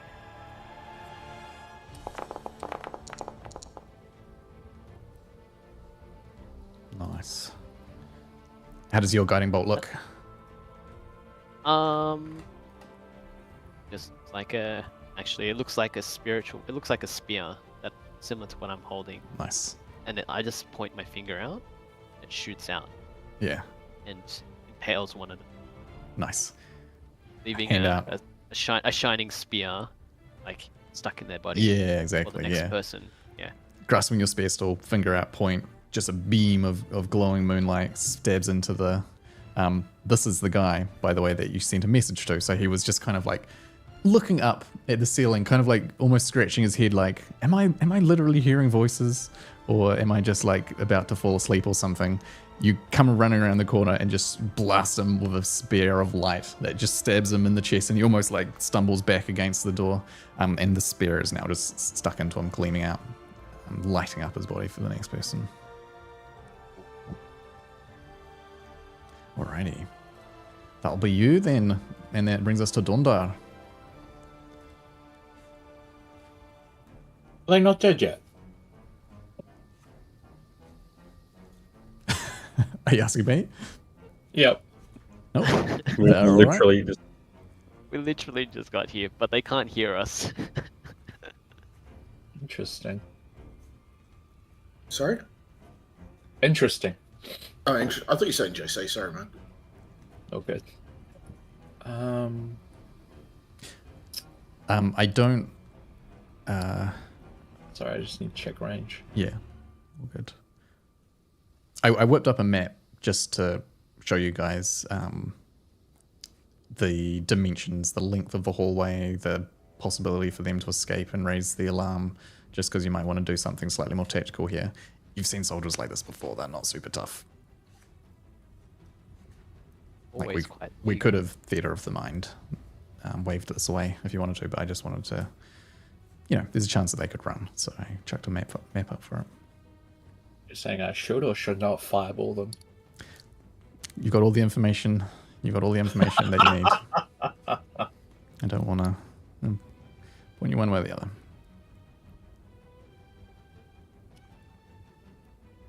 I just can I- to Donda. Make it quick. They're not that Can I just- strong. Can I just clarify that silence only deafens the people within it, not dampens sound to those outside of it? Is that right? If something happened inside the sound, like the sphere of silence, you wouldn't hear it if you Yeah. were standing outside of it. Oh, okay. I don't think. Yeah, pretty sure that's how it would work. all Stuff sound in or out. So if I caused a massive explosion that killed the guards and blew the doors open, anyone on the other side would just see the doors open and not hear anything. For the duration, no sound can be created within or pass through a 20-foot sphere created by the point I choose. Everyone inside has immunity to thunder damage. Creatures have a deafened condition while inside, and you can't cast a verbal component inside of it. So you can cast a fireball in, and it won't make any noise. If I'm reading that right. Mm-hmm. The flames will explode outwards from that point. If it's like Yeah, it does kind of look like those doors are right on the outside of the sphere, by the way. Doors are right on the edge. Yeah. And can I just clarify something else? Mhm. For spells with a component worth gold, Mm. I can't just wave that away, can I? Yeah, you would have needed to have bought that. Yep. Right. Yeah, Easy you need peasy. to have bought the items that cost the gold. Yep. I'm just gonna bust out and use Scorching Ray. Very nice. So If I you remember- can see this guard over here on the left has got a big bright spear shining into him. So you get the feel that if you were to shoot him, you would be slightly more advantageous to hit him. Did you say I can see him? Yeah, he's got a spear sticking out of him, so it makes him easier to see and hit. You see where I am though on the map. You're saying I can see him. You need would to go logically around. move to a position where you can see him. It would, but I'm just saying. Okay. So Yep. So I've moved, and I'm gonna do magic missile. Oh my god! If I can find, I swear, if you could put labels on these tabs. It's one that looks like a book, like a spell book. Yep. Yeah, I found it. It's just... So you have advantage against this guy because he's lit up by the Guiding bolt. by the guiding bolt. Yeah, so you can roll again. And... Ooh. Just one more roll because we count the first one. So just roll a d20 once. Yeah, that'll never not get me. Yeah. All right, there you go. Luckily, that one worked. Okay, so you actually fire 3 rays. So why don't we do them all at once? So roll 2 more times. Like click your attack button twice more. First one was a crit, and let's get the next 2. The attack or the damage? Just the attack, yeah, because you, Attack, you fire sorry. 3. And you can also fire. You can hit different people as well. So you might want to shoot the other target if you wanted. And these are with advantage as well? No, these ones will not be. Okay.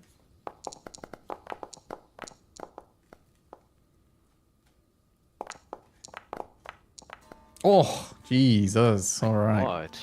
What? So roll damage on your first one. This will be a crit.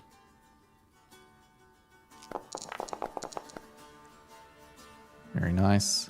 He just the spear that was sticking into him, the scorching ray of fire just blasts straight into the same hole that the spear was piercing, and it just blows a hole behind him. Blood and like viscera just spray up onto the door behind him as he just collapses back. The other guard, it's just he doesn't even know what is coming for him. This all happened so quickly. His friend was at one point screwing with him. The next minute, blood on the wall. Cool. Next 2 rays do damage, and you will be targeting the other guard. One being a crit. Yeah, with the last one being a crit. That's right.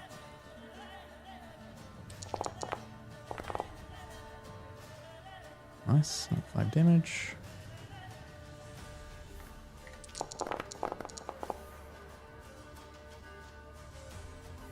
All right.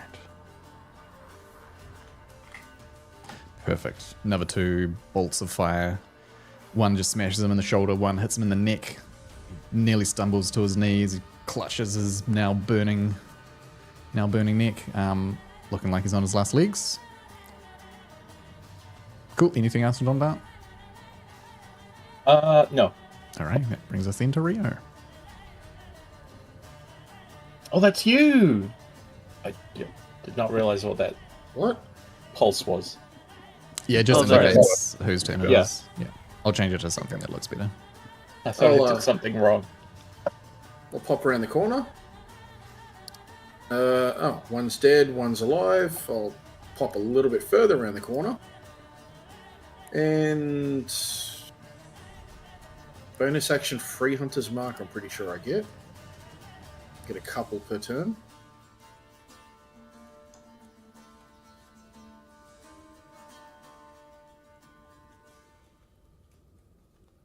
Yeah, yep, like that. And then longbow. Nice.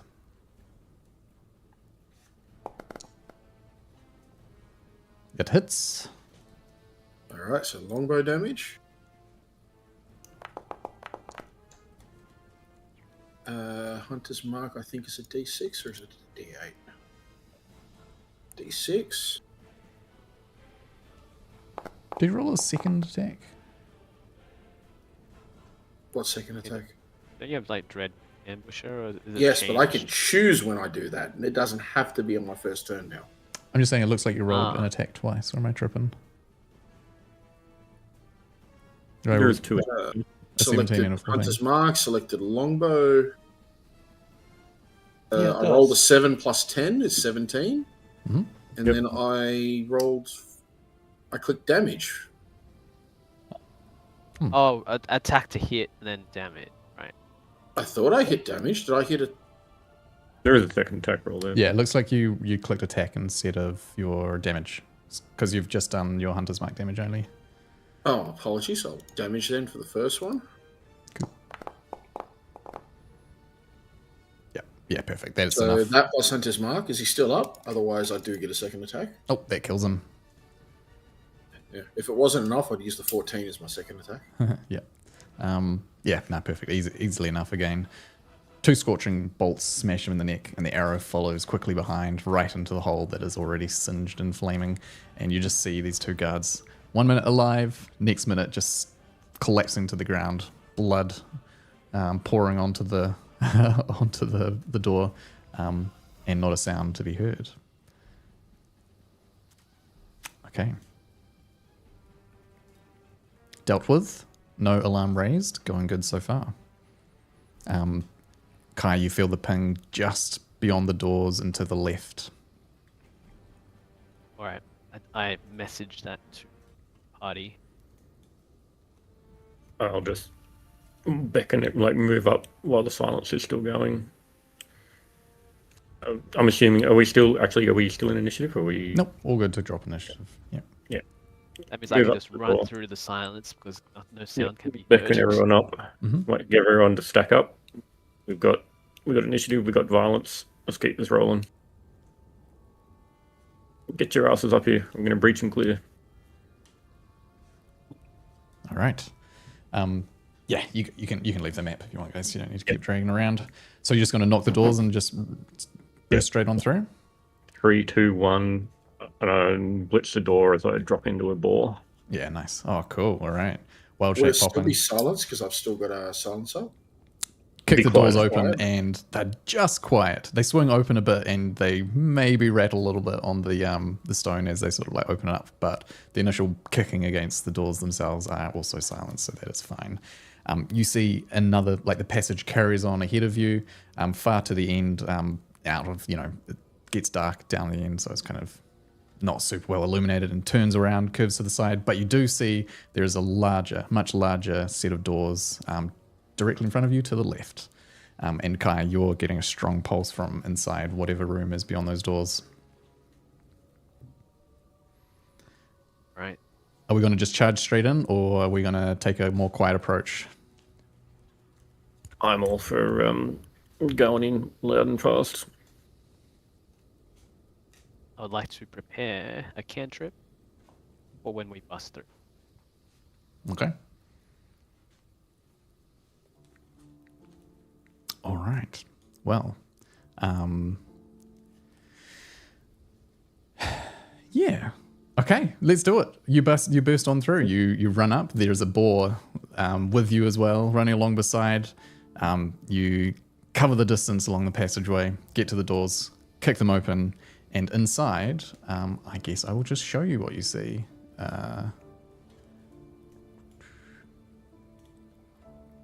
This one. So I just want to Yep. mention that I do see the bleedingly obvious that we are about to fight a necromancer in a tomb. Feel free to arrange yourselves on the map here, in whichever order you would have considered yourselves running in. And then we'll go straight into initiative. Are we rolling initiative again or same order? No, I think we'll roll it again because there are different people here.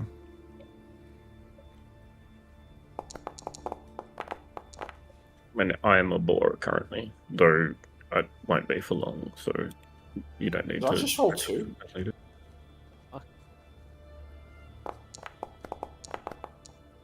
Did you want me to switch your token out for the boar, or you got that sort of? It's up to you. It's only going to be like one turn, so.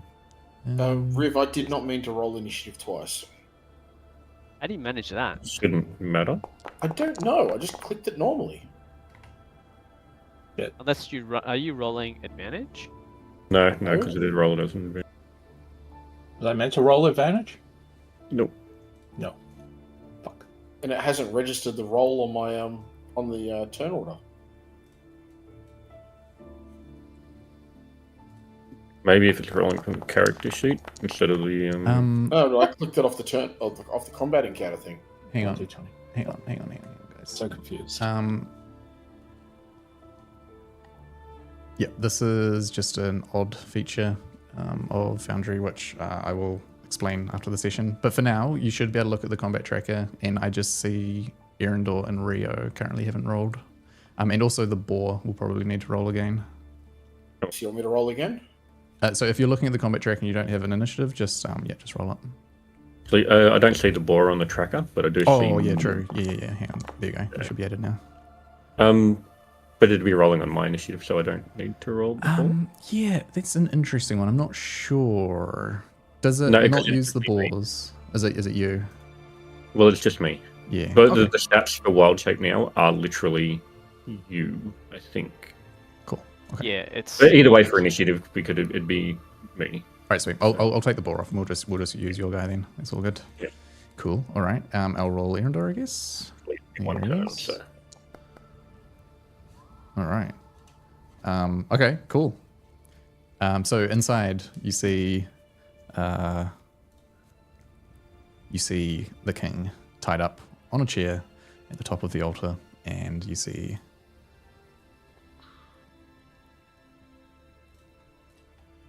the red priest standing. So, whoever wants to control Erendor, you can go first.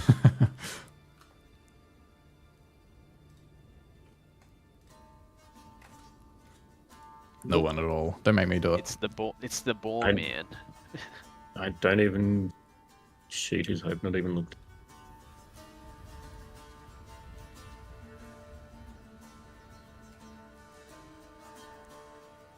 We're already controlling wild shape and a million animals. Yeah. What's he doing?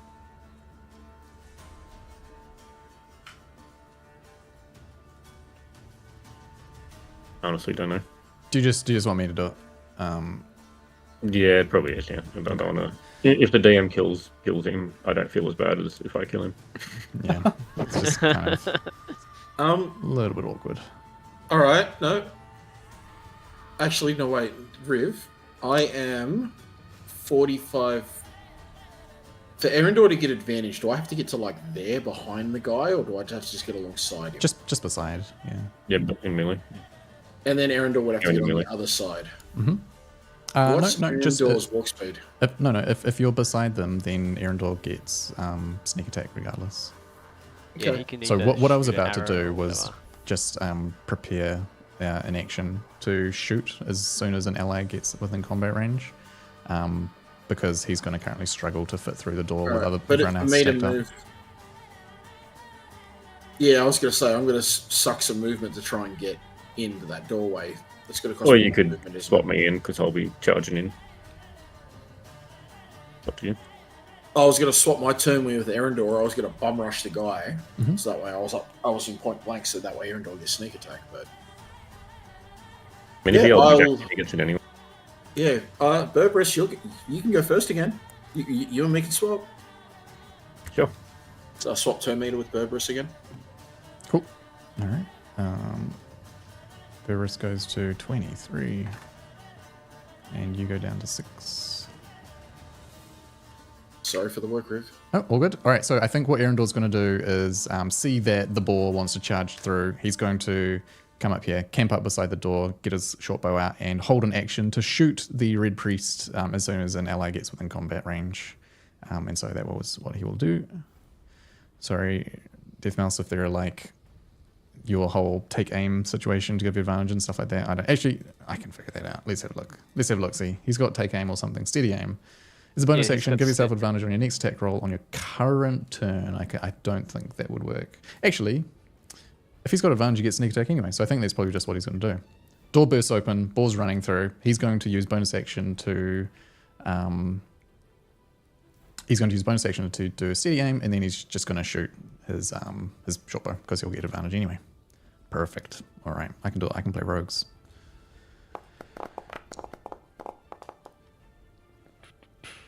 All right, 15. That, unfortunately, is not going to hit. The priest, strangely, almost looks like they were expecting you, and sees the door open. No surprise, arrow comes flying over and just lifts up a sort of glowing wand that they just flick, and the arrow gets deflected off to the side and lodges very close to hitting Marius. All right. No, not for attack rolls. And I think that'll be Erendor, because after that he can no longer move. Cool, let's do it. Let's go next. That'll be Berberus then. I am going to bore charge. Do I need to go around the big coffin in the middle? You can jump up on top of it with an acrobatics roll if you want. I mean, I've got 40 foot. I can probably make it.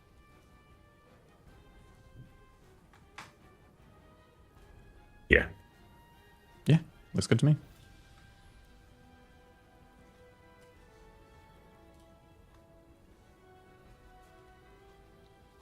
What sound does the boar make?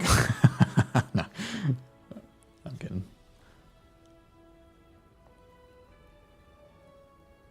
Ooh. Trying to do the quick easy move thing, but it's not letting me. So you draw your line and then you press space and it'll like sort of toggle it for you. Yeah, there you go. I'll go to that. Cool. Yeah, you can't turn as fast as you used to. It turns it automatically for you now. But like if you since you sort of walked in the opposite direction there, it like turned you away from him. Yeah, I don't know. They're messing with things. Let me bring up the balls page so I have the ball stats. Or is going to slap the wizard with gore. Nice.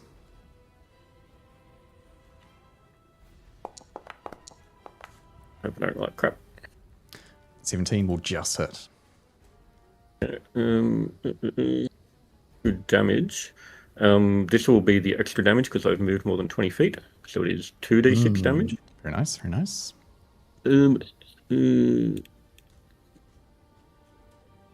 Believe that's rolling 2d6. Oh, minimum damage. Oof.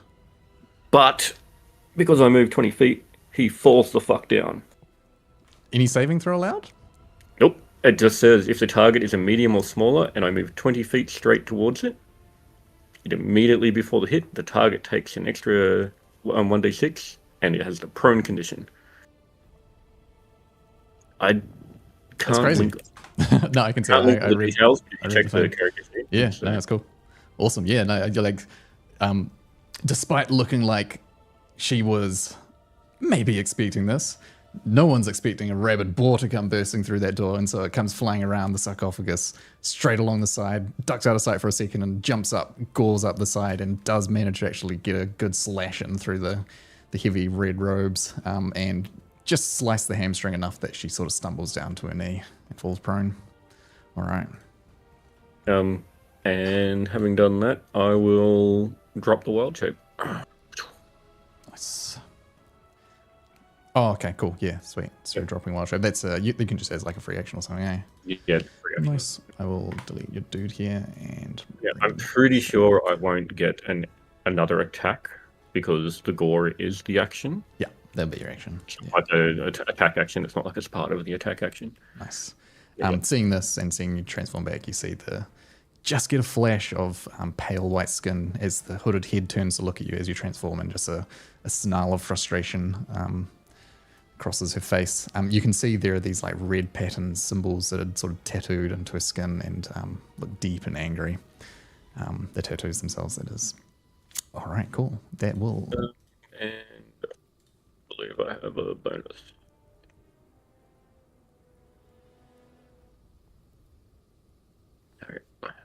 Sometimes I do like the ease of D&D Beyond. It's just, where are my bonus actions? There are my bonus actions. If you go to your features, you can filter by bonus action. All good. Let's just stand over a hand. It's my turn.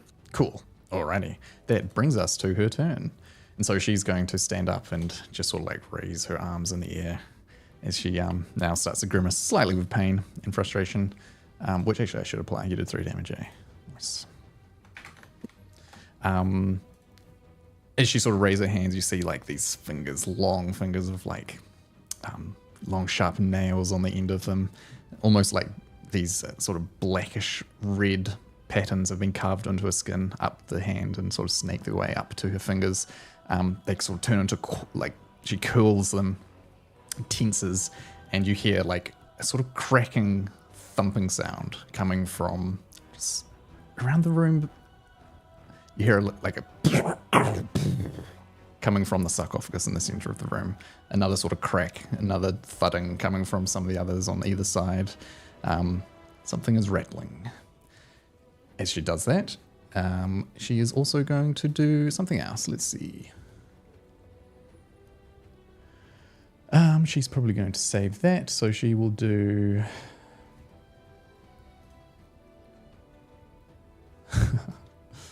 All right. Cool.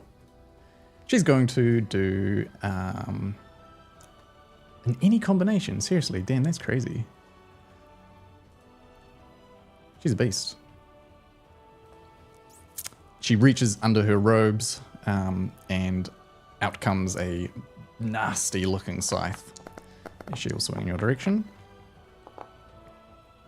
Oof. Yep. That'll And you hit. will hit. Jesus. She will swing again. No. And a third time. Oh, come on, dude. Oh, no. Okay. One hit. The first one comes out and you're taken a little bit by surprise. You weren't expecting to have such a weapon on her, but the next two you were anticipating, and so should have guessed one nice hit on you. Taking 18 slashing damage and 4 necrotic damage. Sorry, 4 necrotic, 14 slashing. And I think that'll be her turn. She'll just use the rest of her movement to stand up. And that'll be it. Now then, this sarcophagus over here starts to crack and the top of it starts to vibrate and it just sort of starts to slide off a bit as you see this bizarre shape of hands appear, just like starting to crawl their way out like the Addams family, slopping off the sarcophagus and down to the ground, and they will probably come and sneak their way, crawling across the ground up to here. Oop. And they will take a swipe at you as well.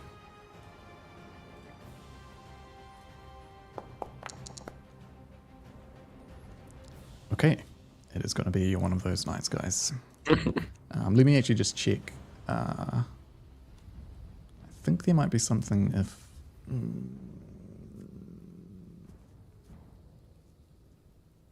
No, all good. Okay, cool.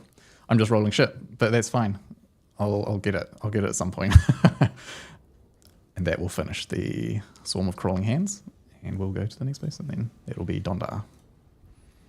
Nice.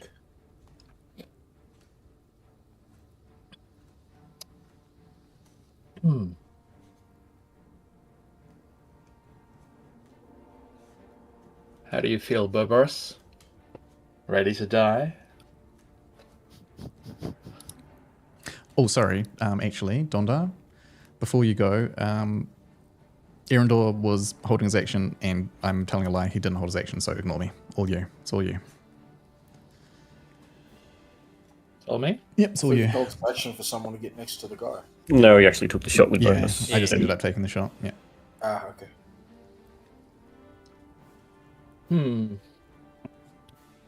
Well, yeah, it is going to be magic missile at level 2.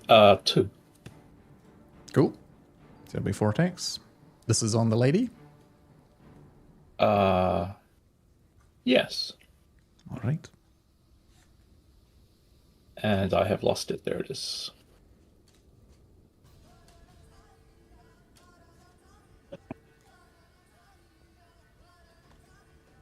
That work? Cool. Alrighty. First one is 4 damage.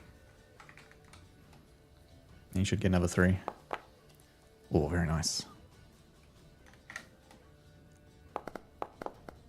Oh! Bro, I'm gonna fucking rage. Holy shit. Wow. This game hates me, dude. All good. Nice work, Dondar. Fires some bolts in that just splash against the red cloak of the priest. Are you gonna make any movement, or are you good back there? I'm going to duck out Duck out of the doorway. Cool. Yep. That's me. All right. Cool. All right. That will bring us to the next sarcophagus starts to rattle and crack. In fact, it's the center one.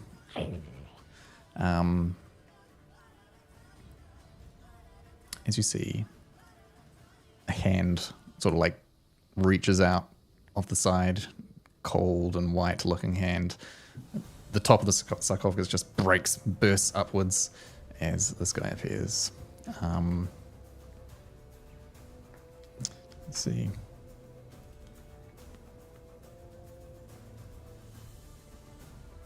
Yeah. I think that he is going to beeline straight for you guys, so he's going to come out here. All right. 2 attacks. He's going to use a longsword attack. This will be against probably the first one he finds, which is Kai. Which I think just misses. He's also going to use a life drain on you. I'm going to cast Protection Ward. On Whoever is on being Kai? attacked. Yep. Yep. Alright, cool. What does that do? Take a reaction. Arcane Ward will absorb the damage. If it rewards it to 0 points in the warded creature. Yeah, cool. I'm gonna react. I'm gonna react to his life drain, Yep. and you hear a clang, but a magical weapon is blocking weapon as I cast shield. Cool. That will cause it to miss then, because your AC will go to 24, right? Cool. Okay. Donda, you might want to not use your ward because the damage itself hasn't actually been applied yet. Okay. Unless you want to send it anyway, that's all fine. It's just that. Well, it's a feature, so I don't think I lose anything. Yeah. I don't know how to undo it. Put it that way. Yeah, there will just be a limited number of uses for it. So yeah. Okay. All right, cool. That'll be him. I'm doing awesome, guys. And that does bring us to Kai's turn. All right, is he can I get past him, or is he blocking the door? I think you can get No past him. limited It'll be uses. difficult terrain to pass through. Okay. I will attempt to pass through him. Cool. Like 10 feet here.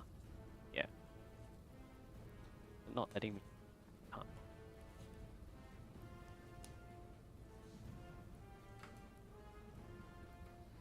You alright? I can't move my character. Click and drag, and then you. I'm clicking and dragging, and then it. Sure, you're on token controls, not measurement. I was going to say, these controls are all fucked up because my screen keeps flying all over the place whenever I move my mouse. I've got token controls. Yeah, it's not letting. Oh, it says gameplay is paused. Can't. Have you desynced? You just Let me refresh. Don't let you move through the guy. That's what's happening. Yeah, I'm trying to move through the guy. I'm trying to move here. Like. Yeah. Wouldn't let you Yeah. move through.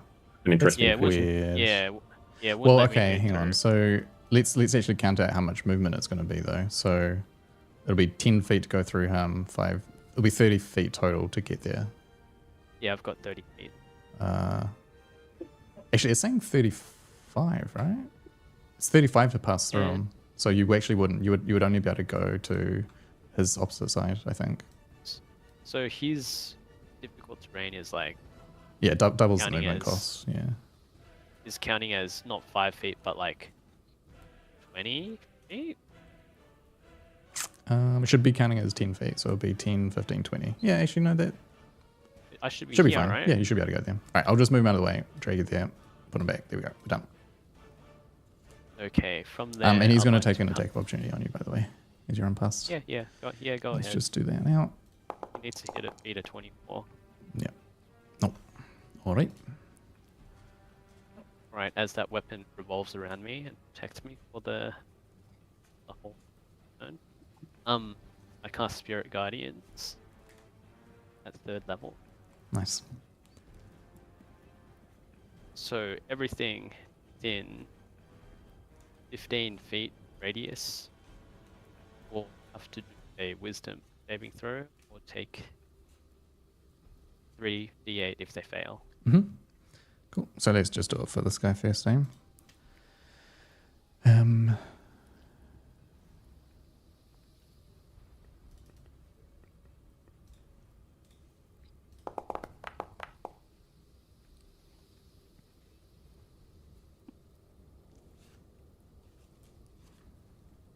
What is your DC? I spelled 15. All right, it fails. You can roll your damage if you like. Right. Does it apply on the first turn that you cast it? It's every turn. 4/4, blah blah blah. When you cast a spell designated affected, it's halved. So when a creature enters Yeah. the area for the first time or starts a turn there. So yeah. So he's entered the. No. Mm-hmm.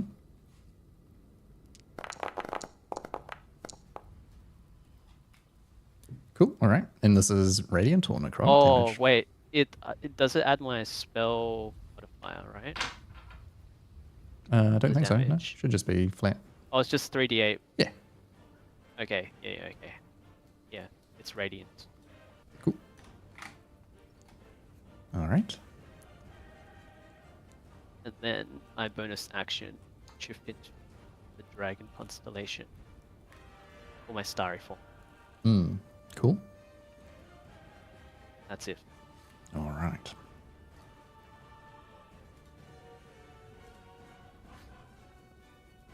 Okay. So we get another sarcophagus bursts open and more hands come piling out. These ones are going to come straight over to you and they're going to swarm you. But it takes my radiant damage first. It does. Oh yeah, and they definitely can't hit you because I'm rolling terribly and you've also got like 1,000,000 AC. Let's do a wisdom save. Oh, okay. Which they fail, so they take 14 damage. Very nice.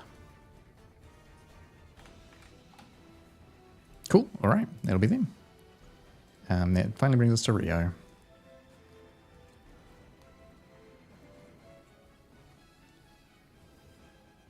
Who has hopefully not fallen asleep. I'm waiting for you to say it's my turn. I just said It's your that. turn. Literally just said it. Oh, I was waiting for the dice were still rolling. Sorry, Nope, it's your turn. I that, said it was your that turn. D20 literally just finished on my screen. Yeah, all good. All right, well, I'm going to move up 5 feet. I'm going to look at the big fucker in front of me and go bonus action free Hunter's Mark. Cool, on him. Because I get free Hunter's Mark, don't I? I get a couple of free ones. Yep. Right. The new favored enemy. Yep, favorite enemy cast. Yep, perfect. And then longbow to the face. Nice. 17. That will hit. Sweet. So damage for that. Plus a D6. Nice. Plus, I'm going to stick a Dread Ambusher once I find where the fuck it is. There it is. I'm going to stick a Dread Ambusher into him, which gives me an extra 2d6 psychic.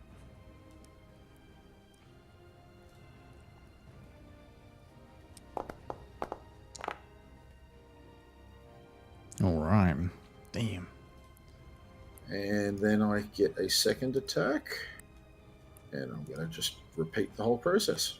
Cool. You do that while I add up the damage. So we got 8 to 9. Is he still standing? Yeah. Okay.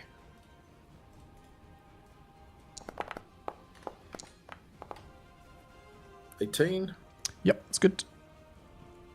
plus longbow damage plus Hunter's Mark.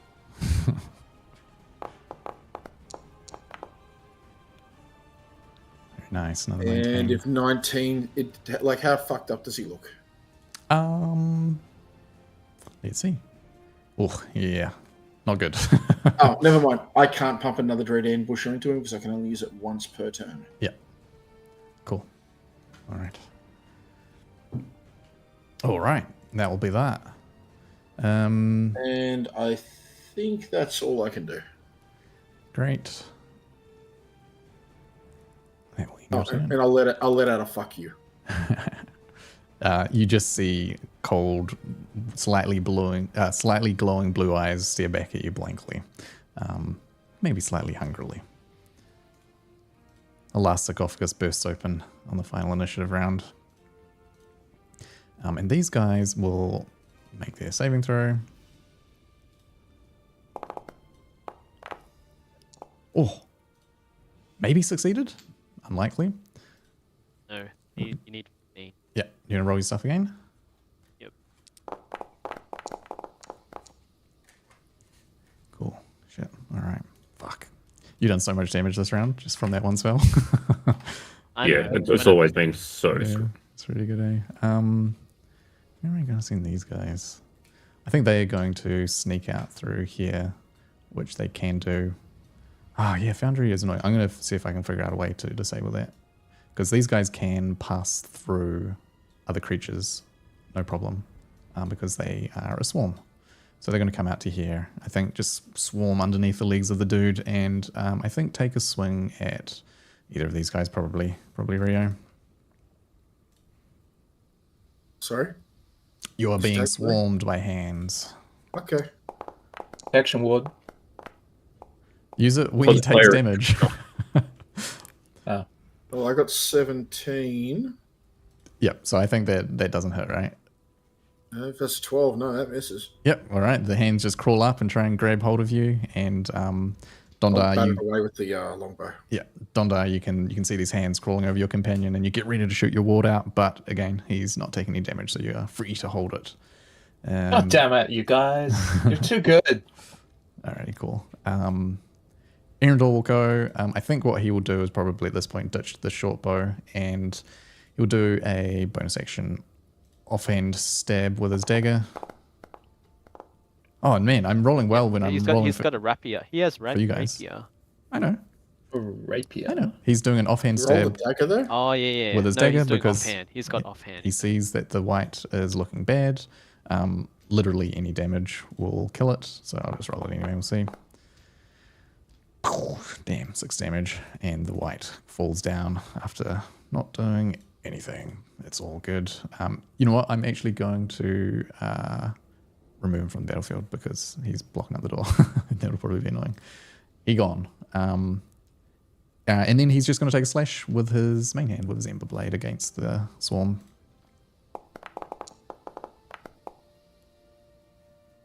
I think he 21. technically got another stab as well because of weapon mastery. Nick. When you make an extra attack.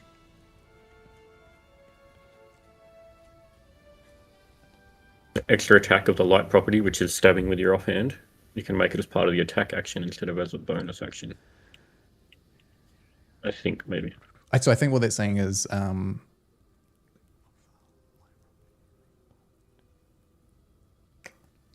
when he attacks with his rapier, he also gets a dagger strike as well for free, right? Yeah, I Yeah, think so, that's yeah. Still, I'm not 100% on Nick because I haven't looked into it, but I know the idea is that it makes rogues actually kind of interesting. Oh, instead of a bonus action. Yeah, yeah. So he still he's gets already done. he gets a bonus action. Yeah, so it free. doesn't consume his bonus. Yeah, so and it then you wouldn't- can use your bonus stab with your offhand. Yeah. Yeah, so basically he's going to be able to okay. attack and stab at the same time here. And so Yep. he's already used his bonus action, now he can attack and stab again anyway. So cool. So Ember Blade, let's do that damage first. Cool. 7 damage there. And then he'll get another dagger, which we will roll from here. It makes dual wielding actually semi-viable. Yeah, it's pretty cool way. The 12 actually hits because they are a swarm, they're not hard to hit. I think that's the first time he's ever done damage. Yo. That's crazy. Is it radiant damage? The dagger did more damage as well. I don't know. Who knows? Maybe it is. Maybe it isn't. Cool. All right. That'll be the end of Erendor's turn. Bring us to Berberus. Just to get in the action, I'm going to bonus action Hunter's Mark, the wizard, with a free Hunter's Mark because I am part ranger. Nice. If I have it.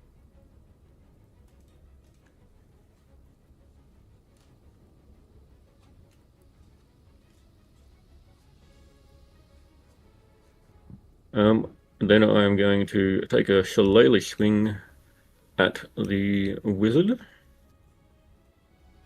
What? The necromancer. That's what he. Necromancer, yep. Cool. Yeah, that'll hit. 21 hit. Hope it hits. Yeah, it does. Sorry. I'm just over here fuming.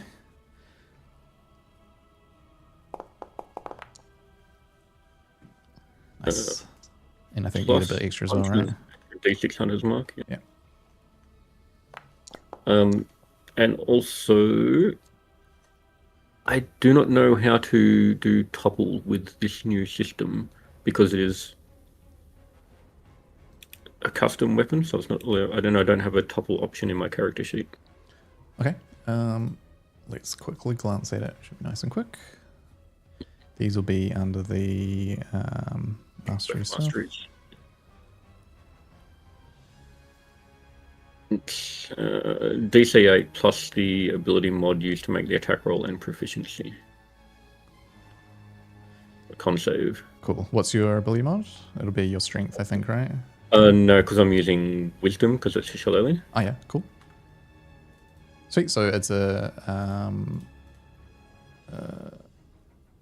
Constitution save. All right, cool. So that's 11 plus whatever my whiz mod is, which is 4. So 15. So yep, you're fine. You don't get knocked down. Yep. All right. And second swing.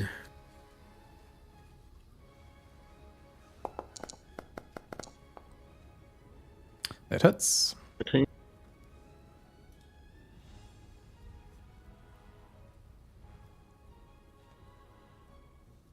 Hunter's Mark again. So another 9. Plus, because they're wounded, an extra D8 from Colossus Slayer. Cool.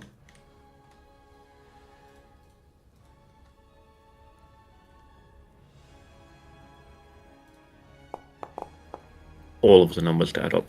Yeah, I got it. Very good. All right. Damn. And weapon masteries are only once per turn. I was actually just reading that as well. I couldn't see anything that said that. Because some of the weapon masteries have specific text that says you can only do it once per turn. For example, Nick. Topple doesn't have that. So as far as I'm aware, I don't see anything that says you couldn't do it. Try and knock them down again. Yeah. Yeah. What do we say? It was a DC 15? I think we worked out. Con save. 8 plus your wisdom attack mod, right? Plus proficiency. Yeah. The masteries being obnoxious, until you get in the flow of it. I think she's good. Hunter con, yeah. Cool. Surprise. Yeah, she's pretty conny. All right. Yeah. All right, and that brings us to her. What's she going to do? She's going to see this big glowing demon enter her chamber. And she's actually going to run over here. Feel free to take opportunity attack if you want. I can't. I already cast shield. Yeah, I don't mean Oh, you mean Berberus? Yeah. Hey, Riv. Do weapon masteries apply an opportunity attack? I mean it logical. Let me do a quick Google. Oof. Oof. Oh my.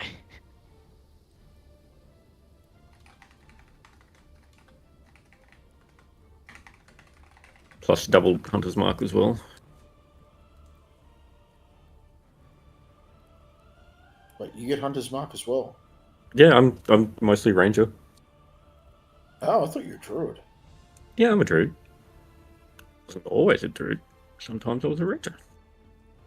I didn't hear you cast Hunter's Mark, sorry. Yep. I'll wake back up. Or I'll go back to sleep, one or the other.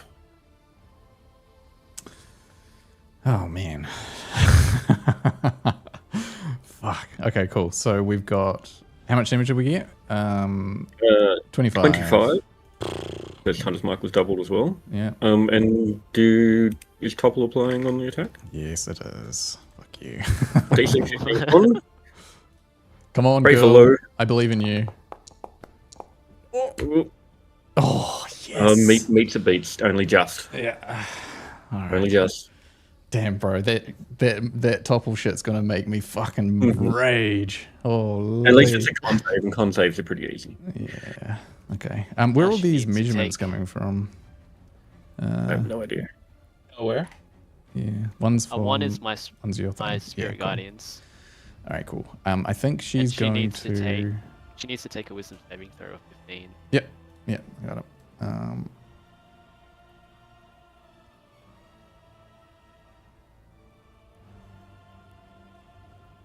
Okay, cool. So let's do the wisdom save now. Oh,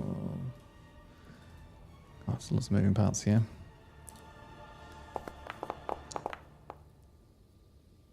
Nope.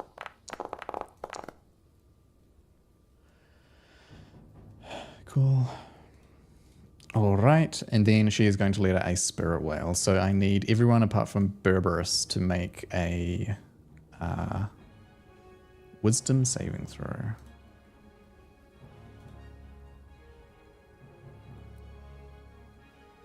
I have advantage. Hold up, let me just check my diary.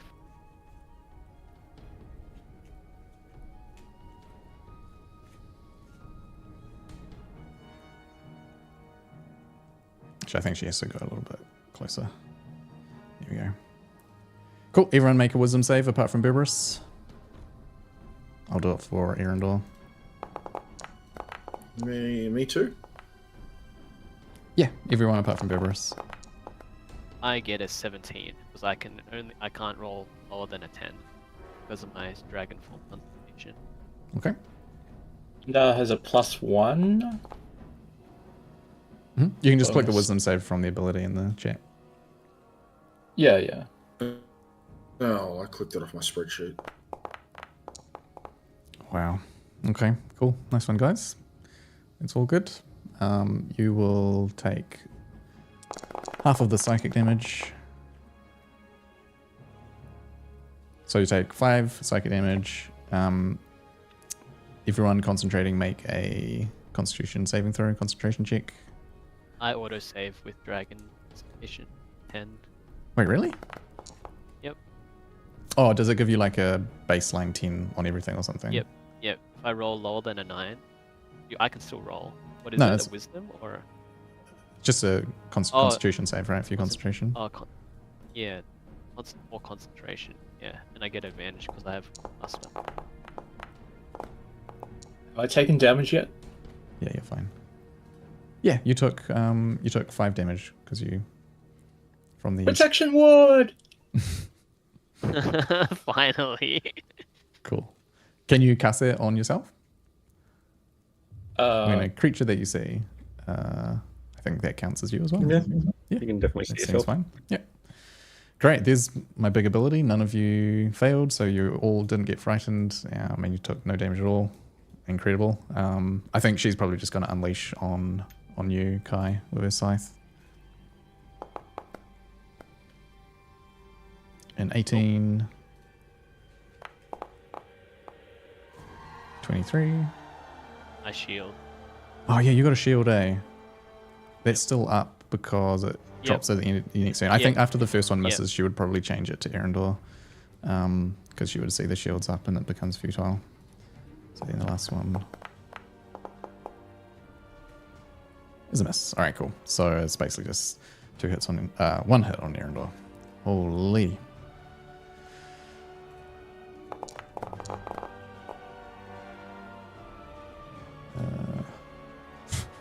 26 damage to Erendor. From a single hit, by the way, guys. Jesus. Yeah, if only she could actually hit anything, eh? Okay, cool. That'll be a turn. Spirit Whale's done. Good attack. Yeah, perfect. Alrighty, cool. These hands are going to take another swarm at you. It's got this weird versatile thing here, but I'm not sure why that's... Yeah, I'm just going to ignore that, because I don't know why it's trying to give me a versatile option. 23 hits, I think. Yeah. Normal attack. 23 damage. We all necrotic damage. And because you are... you're medium, right? Or you'll be medium size? Yep. You go prone as these hands start to like claw up you and grab you and tear you down to the ground, so you are now prone. No save, just... No save, yeah. Sure. Cool. Alright, that'll be them, and that brings us then to Donda. Is my view of what's her face obscured, or can I see her? It depends what you want to do. I'd probably give her like half cover if you're going to shoot her, because she's sort of behind that wall. But the door is like open, I think, in my mind. You would have burst it open. So if you took one step down, you'd be able to get pretty good line of sight. Just that I can bypass cover. Okay, cool. Yeah. And let me just lose the tab again. I am gonna smack Scorching Ray into her. Nice.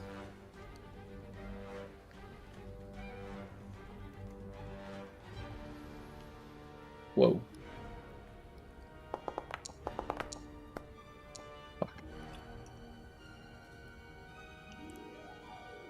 Alrighty, the first one misses. Oh, that's right. Oh, nice. Nice. Second one's a crit. Do you want to do your third attack now? Yeah, let's do it that way. Then you can do your damage all at once. And your third one hits as well. Nice. So do your crit first, and then you do your second roll separately. Very nice.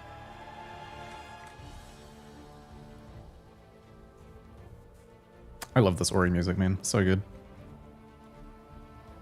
You can play that game again. Alrighty, and 7 damage. Sweet. Alrighty. Scorching Ray, got any movement, or you're pretty happy back there? I think I'm good here for now. Cool. Alrighty then. It's just unfortunate I can't kill Rio. That's what we think every day. Excuse you? Okay, cool. That Come brings on. us to Kai's turn then. How many Alright, fireballs could be in that room? True. I take the dodge action. And You smack Erendor if you hit me. Dodge action? Yep. Yep, and I move. Why is it? Do you mean moving- disengage? It's moving errand. Yeah, you haven't selected at the same time. Yeah, Just hit escape a disengage, couple of sorry. times. Yep, cool. Disengage. I move 5, 10. Press escape a bunch of times so you deselect Erendor. Oh, why is it selecting errand? you would have clicked and dragged. Okay, that means how do I move my spirit guardians? I'll do it for you. Does that You mean just keep going. I got it. all right? So I want this guy to do a wisdom save. Yeah, so that'll be the first time he gets affected by it. Yep. Cool. Yep. Yep.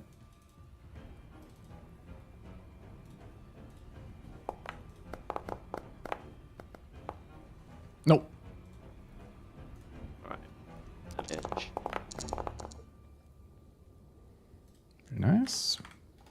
I use my bonus action and I cast Sanctuary on Burst. Cool.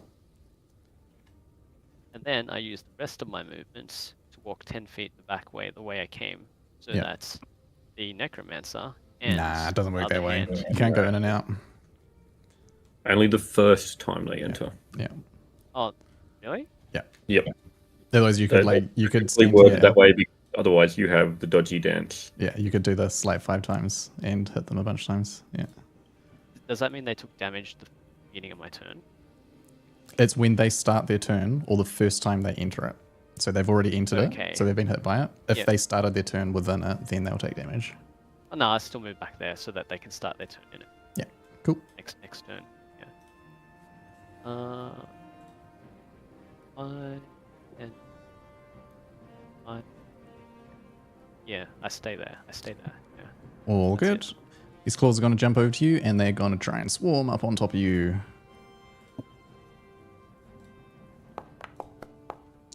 Oh, man. Okay, cool. They miss, and we will go straight to Rio's turn.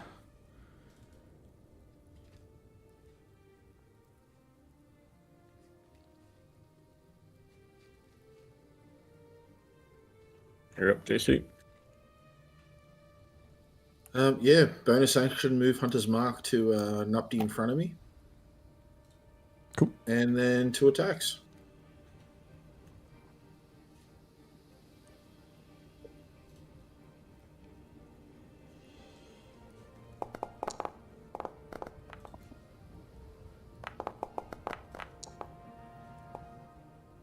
Did they hit? Yeah, they do.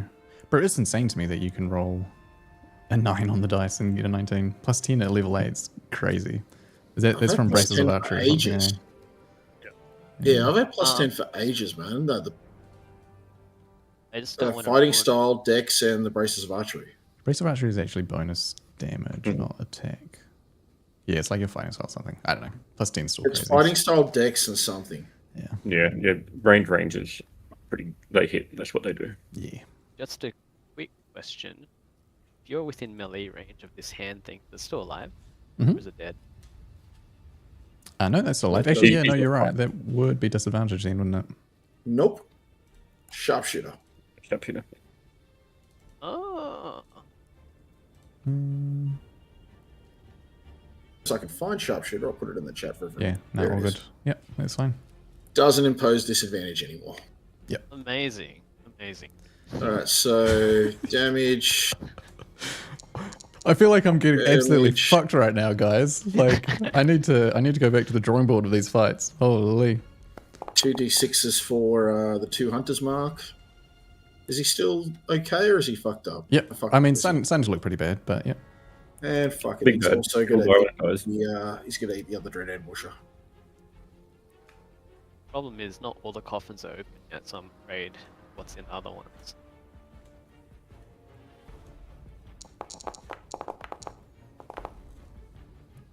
Very nice. Another 4. And I'll flip him the bird. And stand still. So let's count up how much you did all in one. It was like 24, 33, 37 damage, 1 grow. Shoosh. Very nice. All right. And that's on the lower end too. Yeah. Cool. These hands are going to... I mean, they were attacking Erendor. I think they're going to try and go for you instead, Rio. Nah. Erendor has lower AC. Nah. But that's like DMing a bit too mean. I think they probably would actually turn on Rio, to be honest. And also, I feel kind of bad beating up Erendor while he's away, so this will be on Rio. I mean, it doesn't matter because I can't roll for shit anyway. Yep. Oh, apparently I can. Finally, holy. Yeah, that one hits. Cool. Sweet. 24 damage to you. Ouch. Yeah. These guys hit hard. And you go prone. Oh, Hunter's Mark lives. Very nice. Cool. All right. That'll be them. Just a quick question. Mhm. See these hands in the middle? Yeah. Since their turn started inside my thing, can they roll a wisdom? They Is that it? were, because they were here or something, eh? Yeah. Yeah. Let's do that. And then they came to attack. Alrighty, how much damage is that? It's Nice. Have you been counting how much damage your one spell has done this fight? nope. I know it does a lot. Yeah. Well, I mean, if I, always been stupidly strong. in theory, I should have had like 6 attacks on you to break concentration, but every single thing has been fucking missing, so let's just forget about that. Plus, you've also got your whatever bullshit thing means you never actually drop concentration at all, so nah, we're gaming. It's fine. That's the claws. That brings us to Erendor. He will... I think he's probably seen claws swarm over Rio, so he's going to take his 3 attacks against the claws, starting with the Ember Blade. Actually, let me have a quick look. He would probably do some spell or something if he's got something interesting. Invisibility, maybe a mirror image. He might do Tasha's on the lady. Nah, I think he's probably, if I'm putting myself in his mind, like in Erendor's mind, not Death Mouse's mind, he's probably seen the claws all over Rio, and he's gonna take a whack at them. Cool. Damage on that.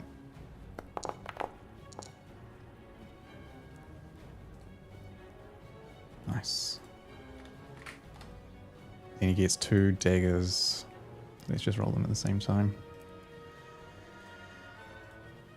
Dagger, dagger, dagger.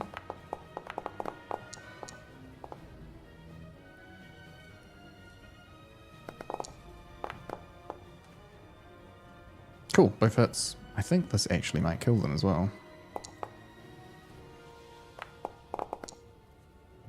Sweet, and we will chuck in a sneak attack. Where's sneak attack?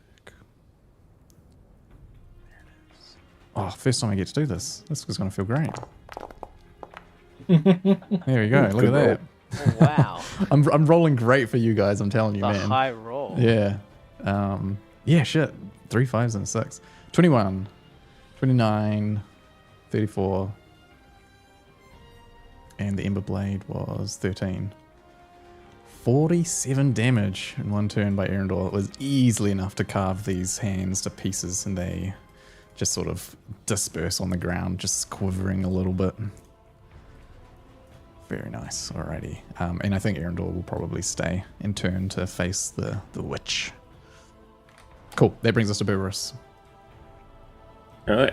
I will spend half my movement to stand up. Yep. Which will take me to 15 feet. Yep.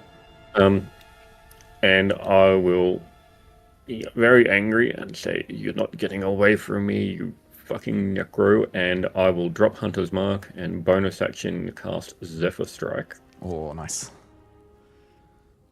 As soon as I find my spellbook.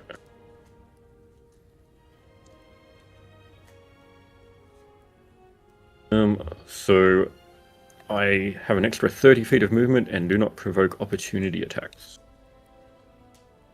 Cool. That's a bonus action? Yeah. Very nice. Yep. And I am just going to straight after her. This first attack will be at advantage due to a Zephyr Strike. Nice. Laylee in the face. Roll a wisdom save to see if you get hit by Spirit Guardians. Wait, what? 15 will miss. I will burn my heroic inspiration for being a fucking human in a world full of elves and dwarves to re-roll that. Now, if I re-roll it's just a single re-roll. It's not an advantage re-roll, Is that a human thing now? Yeah, Yep, they get heroic one inspiration. luck. Yeah. Resourceful, I believe it's called. Yeah, that sounds right. Cool. So it won't re-roll the advantage, it'll just re-roll Just extra a single dice. time. Yeah. Triple advantage. God damn it.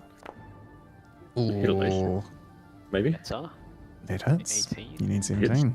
Yep. Damage. That is 8. Plus she is wounded, so it's an extra d8 from Is it Colossus. a D10 with Shillelagh? Yep. Nice. D10 with Shillelagh. So an extra 7 from Colossus Slayer because she's wounded, and then an extra d8 force from Zephyr. Yep. Oh, jeez. Yep. And then topple, I assume? Sure. So DC 15 con. 18 damage on one hit, by the way. The one thing I've been able to do this game is Constitution saving throws. So look, watch me get like a natural 19. Oh, still save though. There we go. Yep. All right. We So it was take just a those. straight normal attack with the second. So Yep. She is like, I mean, the smack on the back of her head here, like, absolutely dazed her. Okay. does 17 hit? 17 hits, that's all you need. Just normal damage. Are you flanking with Erendor at the moment? I think flanking's kind of silly. Yeah. Personally. So this, the first swing that you come in with your, like, souped up Zephyr, the stuff is Moving spinning like the wind. Yeah, spinning so fast, the wind is starting to tear up the room from the force of it. Barely able to see it, it's a blur. It smashes her to the ground and she sort of stumbles forward. You can see the next hit is going to kill her if you land it. And as she sort of like looks over her shoulder at you, like finally a bit of rage and maybe a touch of fear reaching her eyes. The face now sort of scarred and red with these tattoos, snarling into a disrespectful grimace, I guess. She starts reaching up to an amulet around her neck and clutches it, and she starts to dissipate into smoke. You did hit her the second time, and so you have the choice if you wish to kill her or not. Oh, But I'm taking her head clean off. All right, cool. So you see her as she like falls over onto her back from the first hit. She reaches up and you see like the smoke, the same smoke you saw earlier in the upper chamber, starts to swirl around her as she clutches her amulet. But she's too slow, and you come in with your second swing, and feel free to describe how you deal the killing blow. It's just going to be a big, not like a full haymaker, but close enough to just come in and just like crush the skull, like from the side in, just like cave her entire side of her head in. Yeah. Hard enough that she slams into the wall and slides down. Yeah. Smashed her, blood pouring down, sliding down the wall. She goes down. All right. The smoke that was congealing around her just sort of dissipates and fades away. Did that make the king vomit? No, King is just sort of, at this point, like, barely conscious, lifting his head a little bit to see what's going on, but he's looking pretty worn out. Bonus action and movement, but I'll just glance around at the rest of the undead things. Yeah. The last bit you got are just two swarms of hands. That's still animated? Interesting. Okay. I mean, I could just say no. I don't think there's anything in the rules that says that they aren't necessarily tied to the razor, to be honest. But actually, you know what? I'm allowed. I'm just going to say that the hands themselves do just fall to pieces. I reserve the right to change this ruling down the line, but for now, in this particular combat, the way that she did this was in a hasty way, and the magic was not set permanently enough for them to be animated long term, and so they do just start quivering and fall to the ground, and piles of clawed hands at your feet. And looking around, you see nobody else, no other threats. And so what we'll do is we'll drop initiative. And I'll hand it back to you guys as what you want to do next. I see people all banged up, mostly murderous, and I start a rare vitality. I seemed casting, and I just shillelagh into the ground and a ripple of flowers and leaves, and I'll just land aid, heal myself for 2d6. Nice. Right. So, however many turns you need to heal, because this lasts for a minute, a good minute, I will heal people up for 6. Holy shit, that is like the worst healing roll I could get out of 2d6. Okay, cool.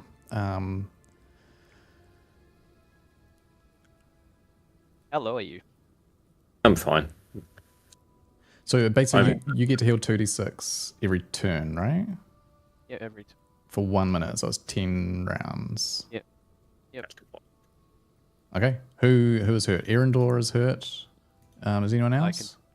I'm hurt for 5 from. Does that not have like a maximum number of ticks? Surely it does. Apparently not.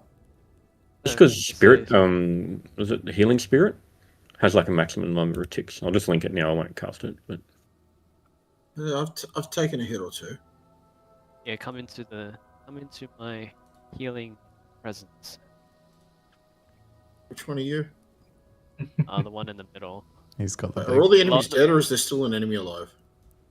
They're all dead. They're all dead. Alright, I'm standing next to you then. So I give everyone a top up. Whatever. So I only took 5, so. You need to eat your mic again. Yeah. Yeah, no, it's just me talking low. I'll roll off again for myself. And Donda, are you okay? It says it lasts a minute, Yes. so it means you can cast it 10 times. Mhm. Yeah, I can cast it 10 times. You want me to cast it 10 times? I'll just cast it 10 times. that's wild that it's infinite, seeing as though they nerfed healing spirit because it did the Yeah. same thing. Well, that's what Aura of Vitality. That's how I'm reading Aura of Vitality. It's also... Scroll up. I don't see it on your character sheet. Is it under your features? I'd say it's a spell. He has to concentrate on it. Nah, it looks like a feature, right? Aura of Vitality, it's a spell. Is it? The cleric spell.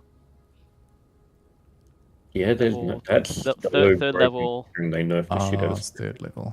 Gotcha. Yeah, 3rd level concentration spell, so my spirits go down. Yeah. But my dragon thing lasts for another 9 minutes. Circle of stars. So everyone should be topped up. I don't think anyone took that much damage besides Berberus.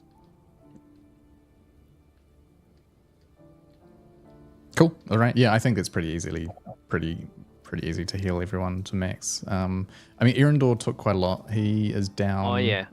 About half. down So like he probably needs about 20. 30. How many have I rolled? 1, 2, 3, 5. Well, 37 gets me to max with the plus 10 hit points we got. This probably won't top everyone off then. You've rolled it 5 times so far, Kai. Let me roll another 5 Oh, sorry, times. 6 times. There's an 8 at the top there. Yeah, let me roll another 4 times. It's hard to. I might have to just roll it. Yeah, just roll it manually. Every time. Yeah. Don't worry about going to click Oh, the yeah. thing. Just use the dice tray. Yeah. Oh yeah, just 2. You can just roll like right? 66 or something if you wanted. Yeah, well, it's just 2d6. So yeah, just roll 2d6 a bunch of times. Do it. Or if you're keeping it up for the 4 minute, just roll it. Yeah, just roll 20 all at once. Oh yeah. Awesome. You don't need to split it out into Anyway. Oh, all I good. thought I had to because if people wanted to take, like, if it's split amongst different people. That's fine. That's fine. All right, cool. So that's the rest of it now. How much should I give to Erendor? I only took 5, so I only took 1 roll. Okay. So I still have everything else from before. You can give all those rolls, I guess. I took one of the 6 rolls earlier on. So it's a total of 69 hit points. Is what you've done. Yep. So how much did Berberus take? I haven't taken any yet. I'm fine. Don't worry about me. All right. Worry so about it if we're 6 going to be dealing with more combat. Yeah, encounters. whoever needs it, there's 64 total healing points that can be used. All right, give Erendor what he needs to top up, Riv. Yeah, top up Erendor, and then we'll work out the rest. Yeah, whatever's left over, I'll grab after that. Okay, Erendor needs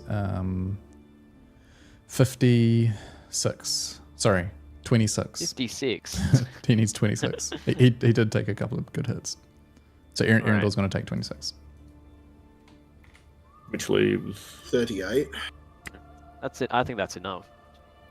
So 38 would max me out and leave 1 left over, or you could just take a Berberus and I'll use Cure Wounds on myself if I need to. no, that's fine. You heal up, and I'll just take the one left over. Cool. I can self-heal as needed as well. So. All right. I thought that was an R21 creature with it. I thought it was AoE, so I thought we all got the full heal. No, That it's would be ridiculous. It's one. I can give one One person at a time. Yeah. per turn. Cool. All right. So, what's next? You see the king sort of slouched over in the chair, the body of the red priest at your feet. I want to just kind of get an idea of what we're doing next, so we know what's happening next time. I want to investigate and make sure that's actually the king and not some fucking fake something or other. Yeah, you go over. From what it looks like, it does appear to be him. At this point, he's sort of like he's slouched over. It looks like he doesn't have any physical appearance of damage, but he looks exhausted and haggard. And as you come over, he looks up at you. And his eyes sort of out of focus, and they eventually, after a while, he sort of like blinks them and focus a little bit, and he looks around and sees all of you as you're gathered around. It's like, who? Oh, you're the group from the other night, aren't you? And Berberus. Oh, I thought I'd never see a friendly face again. They said they were going to crucify me tomorrow, in plain view of all the rebels. But I'm forever in your debt. But yeah, listen to what I'm saying. This was a trap. The other one, Corvus, he said that there was some group of people that had came to the city. I assume he was talking about you. They assumed that you would come for me, and so Black Mush knows he'll be heading here. As soon as you came into this room, I believe the priest must have informed him or something. You have to get ready. He'll be on his way. Come on, we're all going to die unless we get out of here.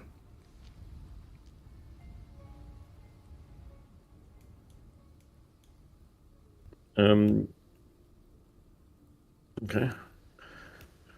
If there's is there a back way out of this crypt? I don't think so. I believe we have to go up through the main chapel. Inside check. Yeah, go for it. Oh, inside check on the other part? On the king. Yeah. I mean, what part of it are you inciting? Just making sure he's not lying to me. Okay. Making sure he's actually the king. Making sure it's not a bloody something the priest has faked on us, or one of the other priests, or somebody else is faking on us. That's cool. Yeah. Yeah, I mean, he's not giving off anything that makes you feel suspicious. I cast Detect Magic as a spell slot. We don't have time. Yeah. And walk around the room. Cool. No magic is coming off the king himself. You do feel some magic coming from the body of the red priest. Do the crypts have anything pink? Nah. Since they're busted open now. Actually, why don't you roll a D100 for me? All right. You're going to loot the dead bodies of the man we're saving family in front of him. You know what? We need every advantage we can get. Why would his family be there? Because he's the king. Surely And this is he'd the have- royal crypts. This is the royal crypt?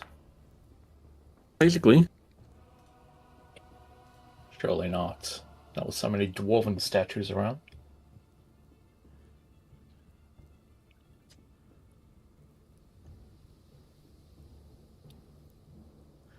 Inside one of the sarcophaguses, you find a missing body.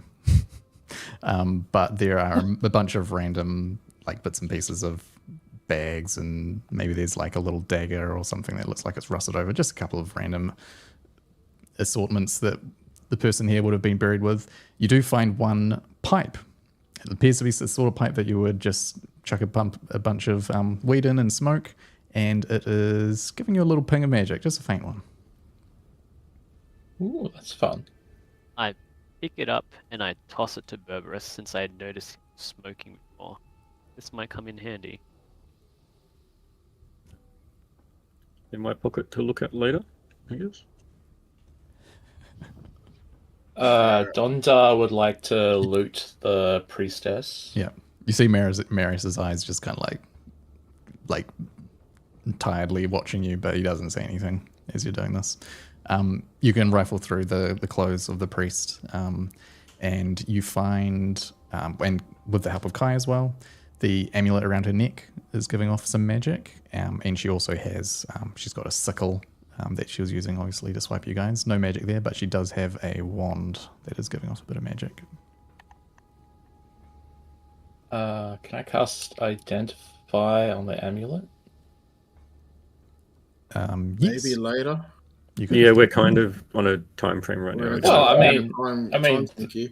This is an item that let her just fade out of existence. Could that be useful to anyone? Do you mean as a ritual or with as a spell? As a spell. I think it's a spell. It's still 1 minute. It is a spell. Oh, 1 minute or a ritual. Do we have 60 seconds? No. Maybe. Riv, I'm just going to quickly drop a healing spirit on myself. Cool. Just because I thought we were okay, but we might be in combat now. So, over the course of 30 seconds, I think. Is the king's hands bound or anything like that, Riv? They were, but easily enough to slice them. Oh yeah, I go free him. Yeah. Yuma was doing this in the time that you were doing all that then. And does he look like he needs healing, or does he look okay? He doesn't look like he's been physically harmed.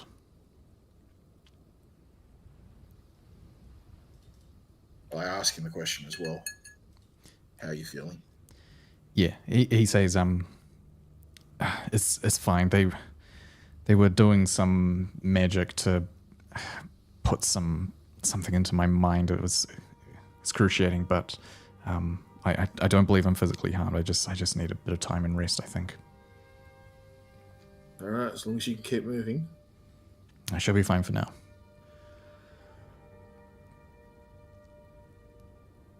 All right, we got to go, guys. I feel like King Marius might slow us down. Does anyone have a spell to? Yeah, Put him in the bag of holding. Cut out again then. I was thinking if anyone had a spell to transform Marius into something small, we could just like Nope. That's dragon. a very high level magic polymorph. How fast do you think you can move, King? I think I'm fine. Let's just start going. I'll let you know if I need any help. Okay. I put my hand on his back and just cast this anyway. Oh, thank you. All right, let's move. You see him stretch a bit. Yeah, no, that's good. I'll be right behind you. Are you guys all right? I saw you took an awful lot of damage and harm there. Are you sure you're ready? He could be waiting for us above. If he is, you need to make sure you're ready. I wiped the blood away, and there's not one scratch underneath the skin. Yeah, no, we're good. Let's go. Ready as we will be. Okay. Deep breath. Let's do this. And you start running back through the tunnels and the passageways.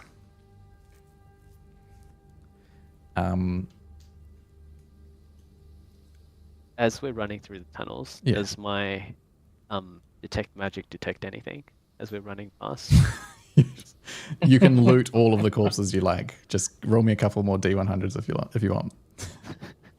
No, He's I'm got only time looking to for- do that, but I can't No, identify. Can I start kicking Kai in the backside to get him to run? No, Every I time just he want to see if stops. there's anything magical. You guys are crazy. Your detect Because magic it's is a it's concentration, so you get to keep it Yeah. up. I get to keep it as I run. Yeah, as you're running along the passageways, every now and then when you go past a room, which is another tomb or crypt or whatever, you might get the odd little ping here and there of another sort of small magic item within one of the rooms. I just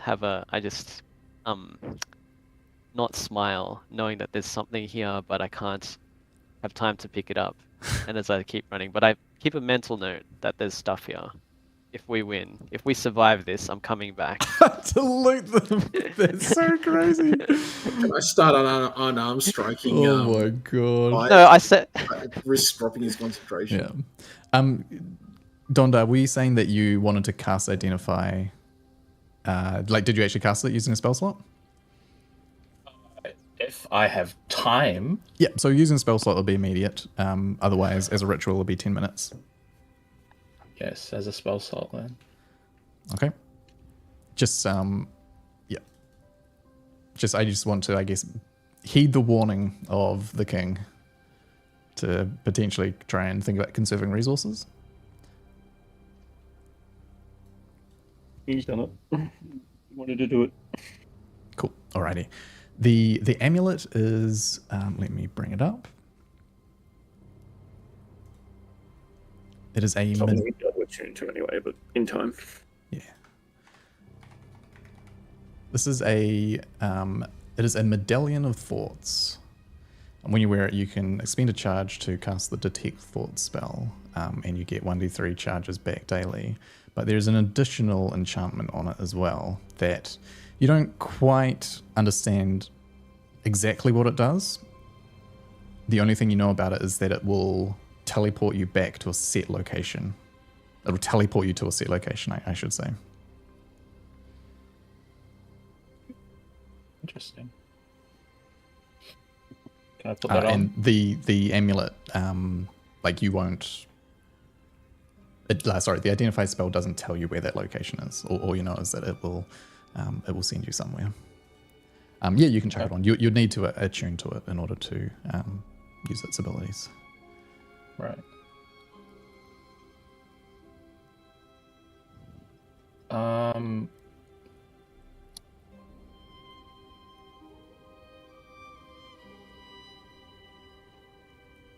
Okay, we going? Mm-hmm. We running? Mm-hmm. All right, cool. Through the tunnels, through the passageways, eventually back to the set of stairs that lead up. As soon as we're within 100 feet of above connection with my owl to see what my recon is seeing.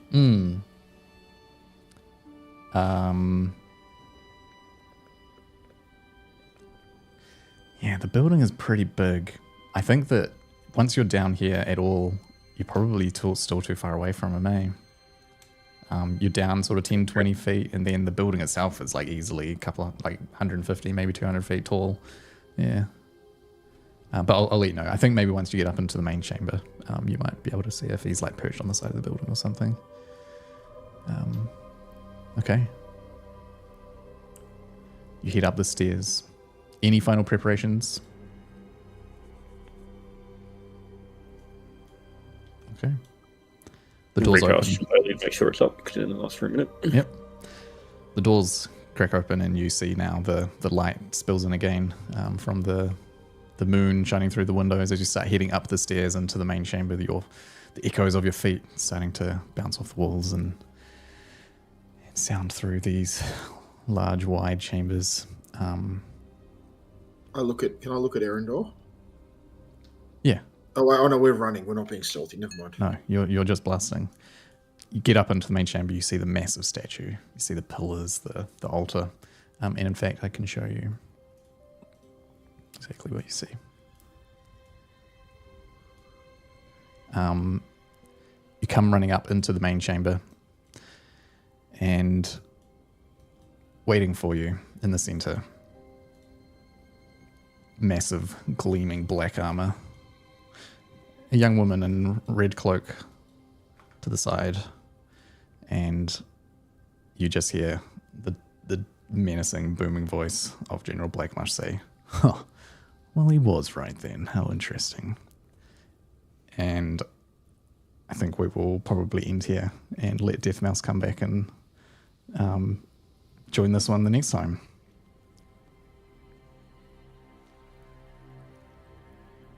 Sweet.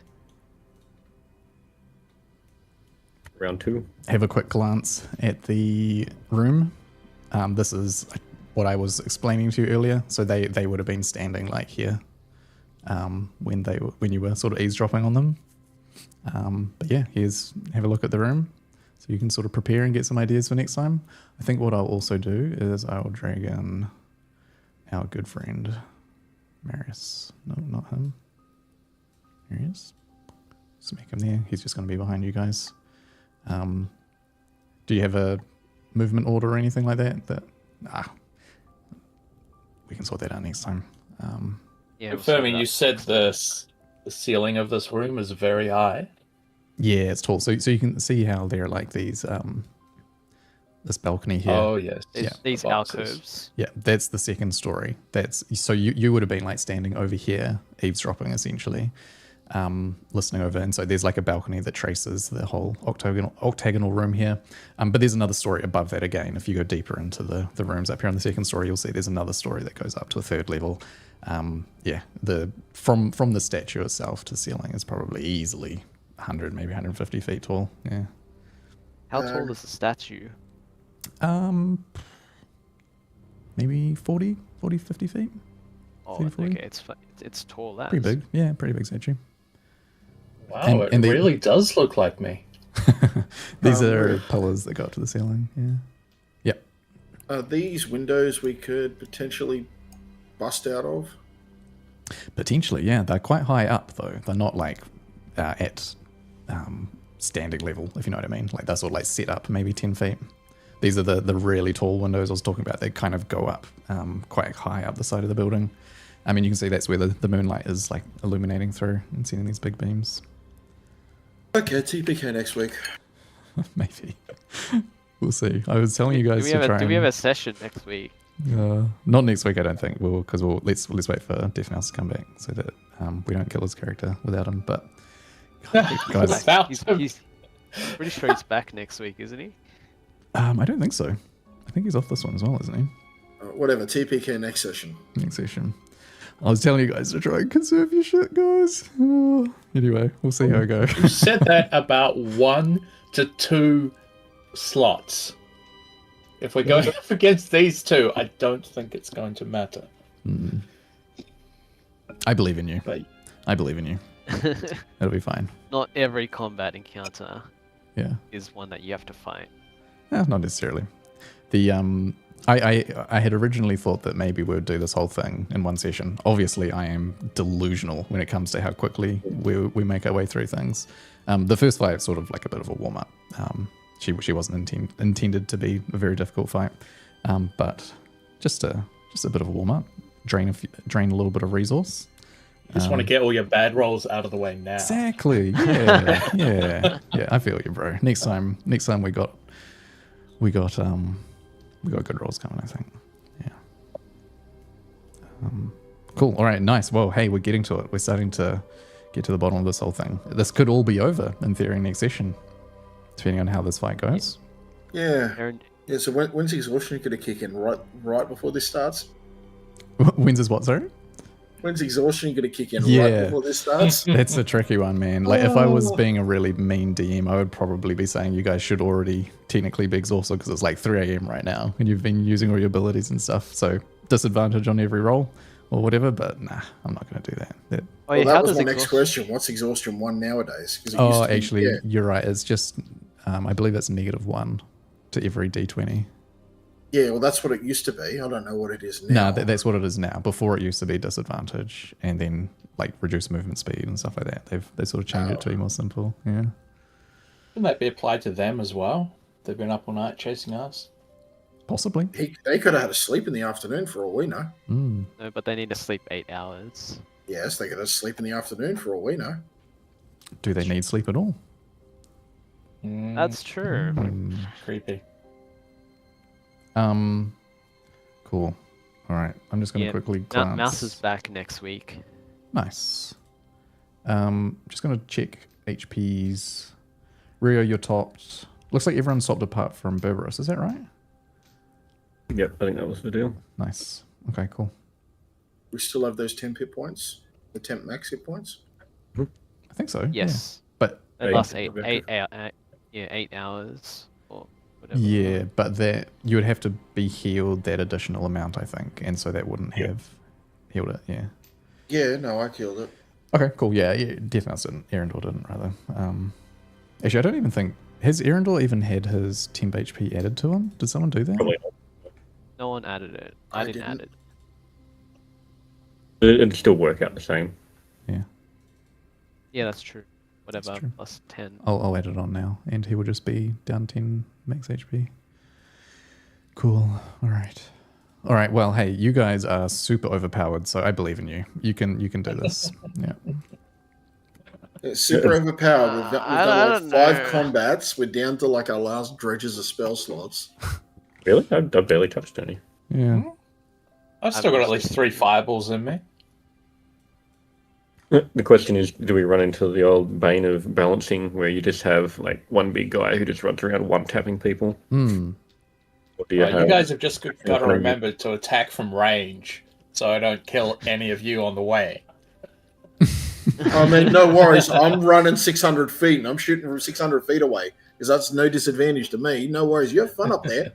You have fun at your 90 foot. I'll be at 600 foot. You don't have to center the fireball on the target. I'm 160 feet. Thank you. It's 160 now. I thought He's it a was dwarven 120. wizard. He does have to center it on the target. I have perks. You got to be able to see your target. You're too low to the ground there.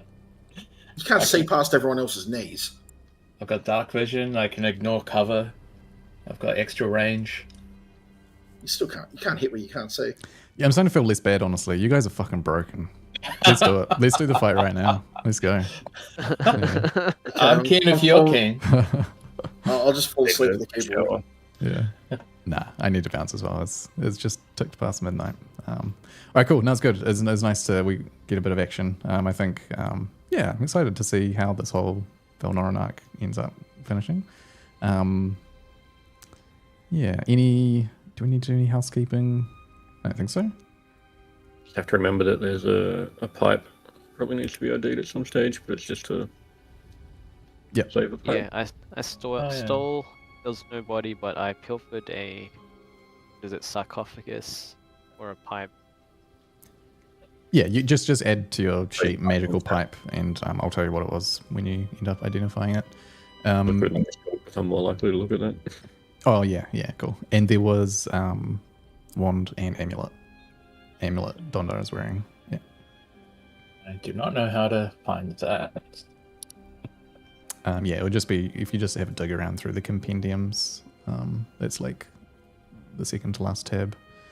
Go into modern content, and it'll be in items. Actually, you might have to go to D&D Beyond for it because it might not be a official one.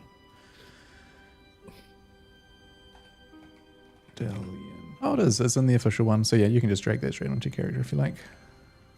Easy peasy. But it's an altered version of the amulet. It's not a vanilla Medallion of Thoughts. It's a customized Medallion of Thoughts with its little teleporting power. Yeah.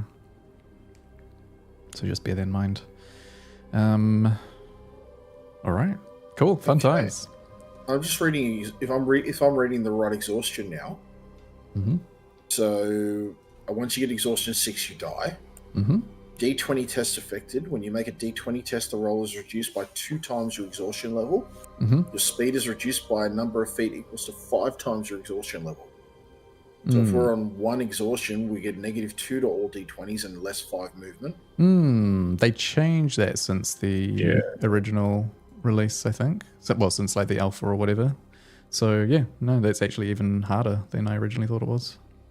Cool. Yeah, I was going to say, this is really hard. Yeah, it's pretty tough, eh? If we have 2 exhaustion, it's -4 to all D20s and 10 movement speed. It's cool. I like it. It honestly simplifies it a bit. So, and makes it also kind of scary as well. Like, it used to be all over the place, didn't it? Yeah, it was pretty rough. So, next session, whenever it is, what are we running? Is it -1 or what? Just JC Nah, just said? Well, he hasn't said we're exhausted I yet. don't think we're gonna do exhaustion. I think it's kind of mean. You guys are hard advantages. Yeah, you made your way through the Frostway. Like, you guys are tough adventurers at this point. If we were pushing towards like the morning, say it was like starting to be sunrise, I think then we'll be talking about exhaustion. But you do have to bear in mind that like you're gonna have to do a long rest at some point, and that has to be 6 or 8 hours or whatever it needs to be. So whether that's during the day or 4 you say? hours, yeah. Yeah. Oh yeah, because you've got elven lineage now, eh? Yeah, there's not just me, it's 3 of us now. Yeah. Yep. Cool. Alrighty, nice. I'm gonna switch the stream off.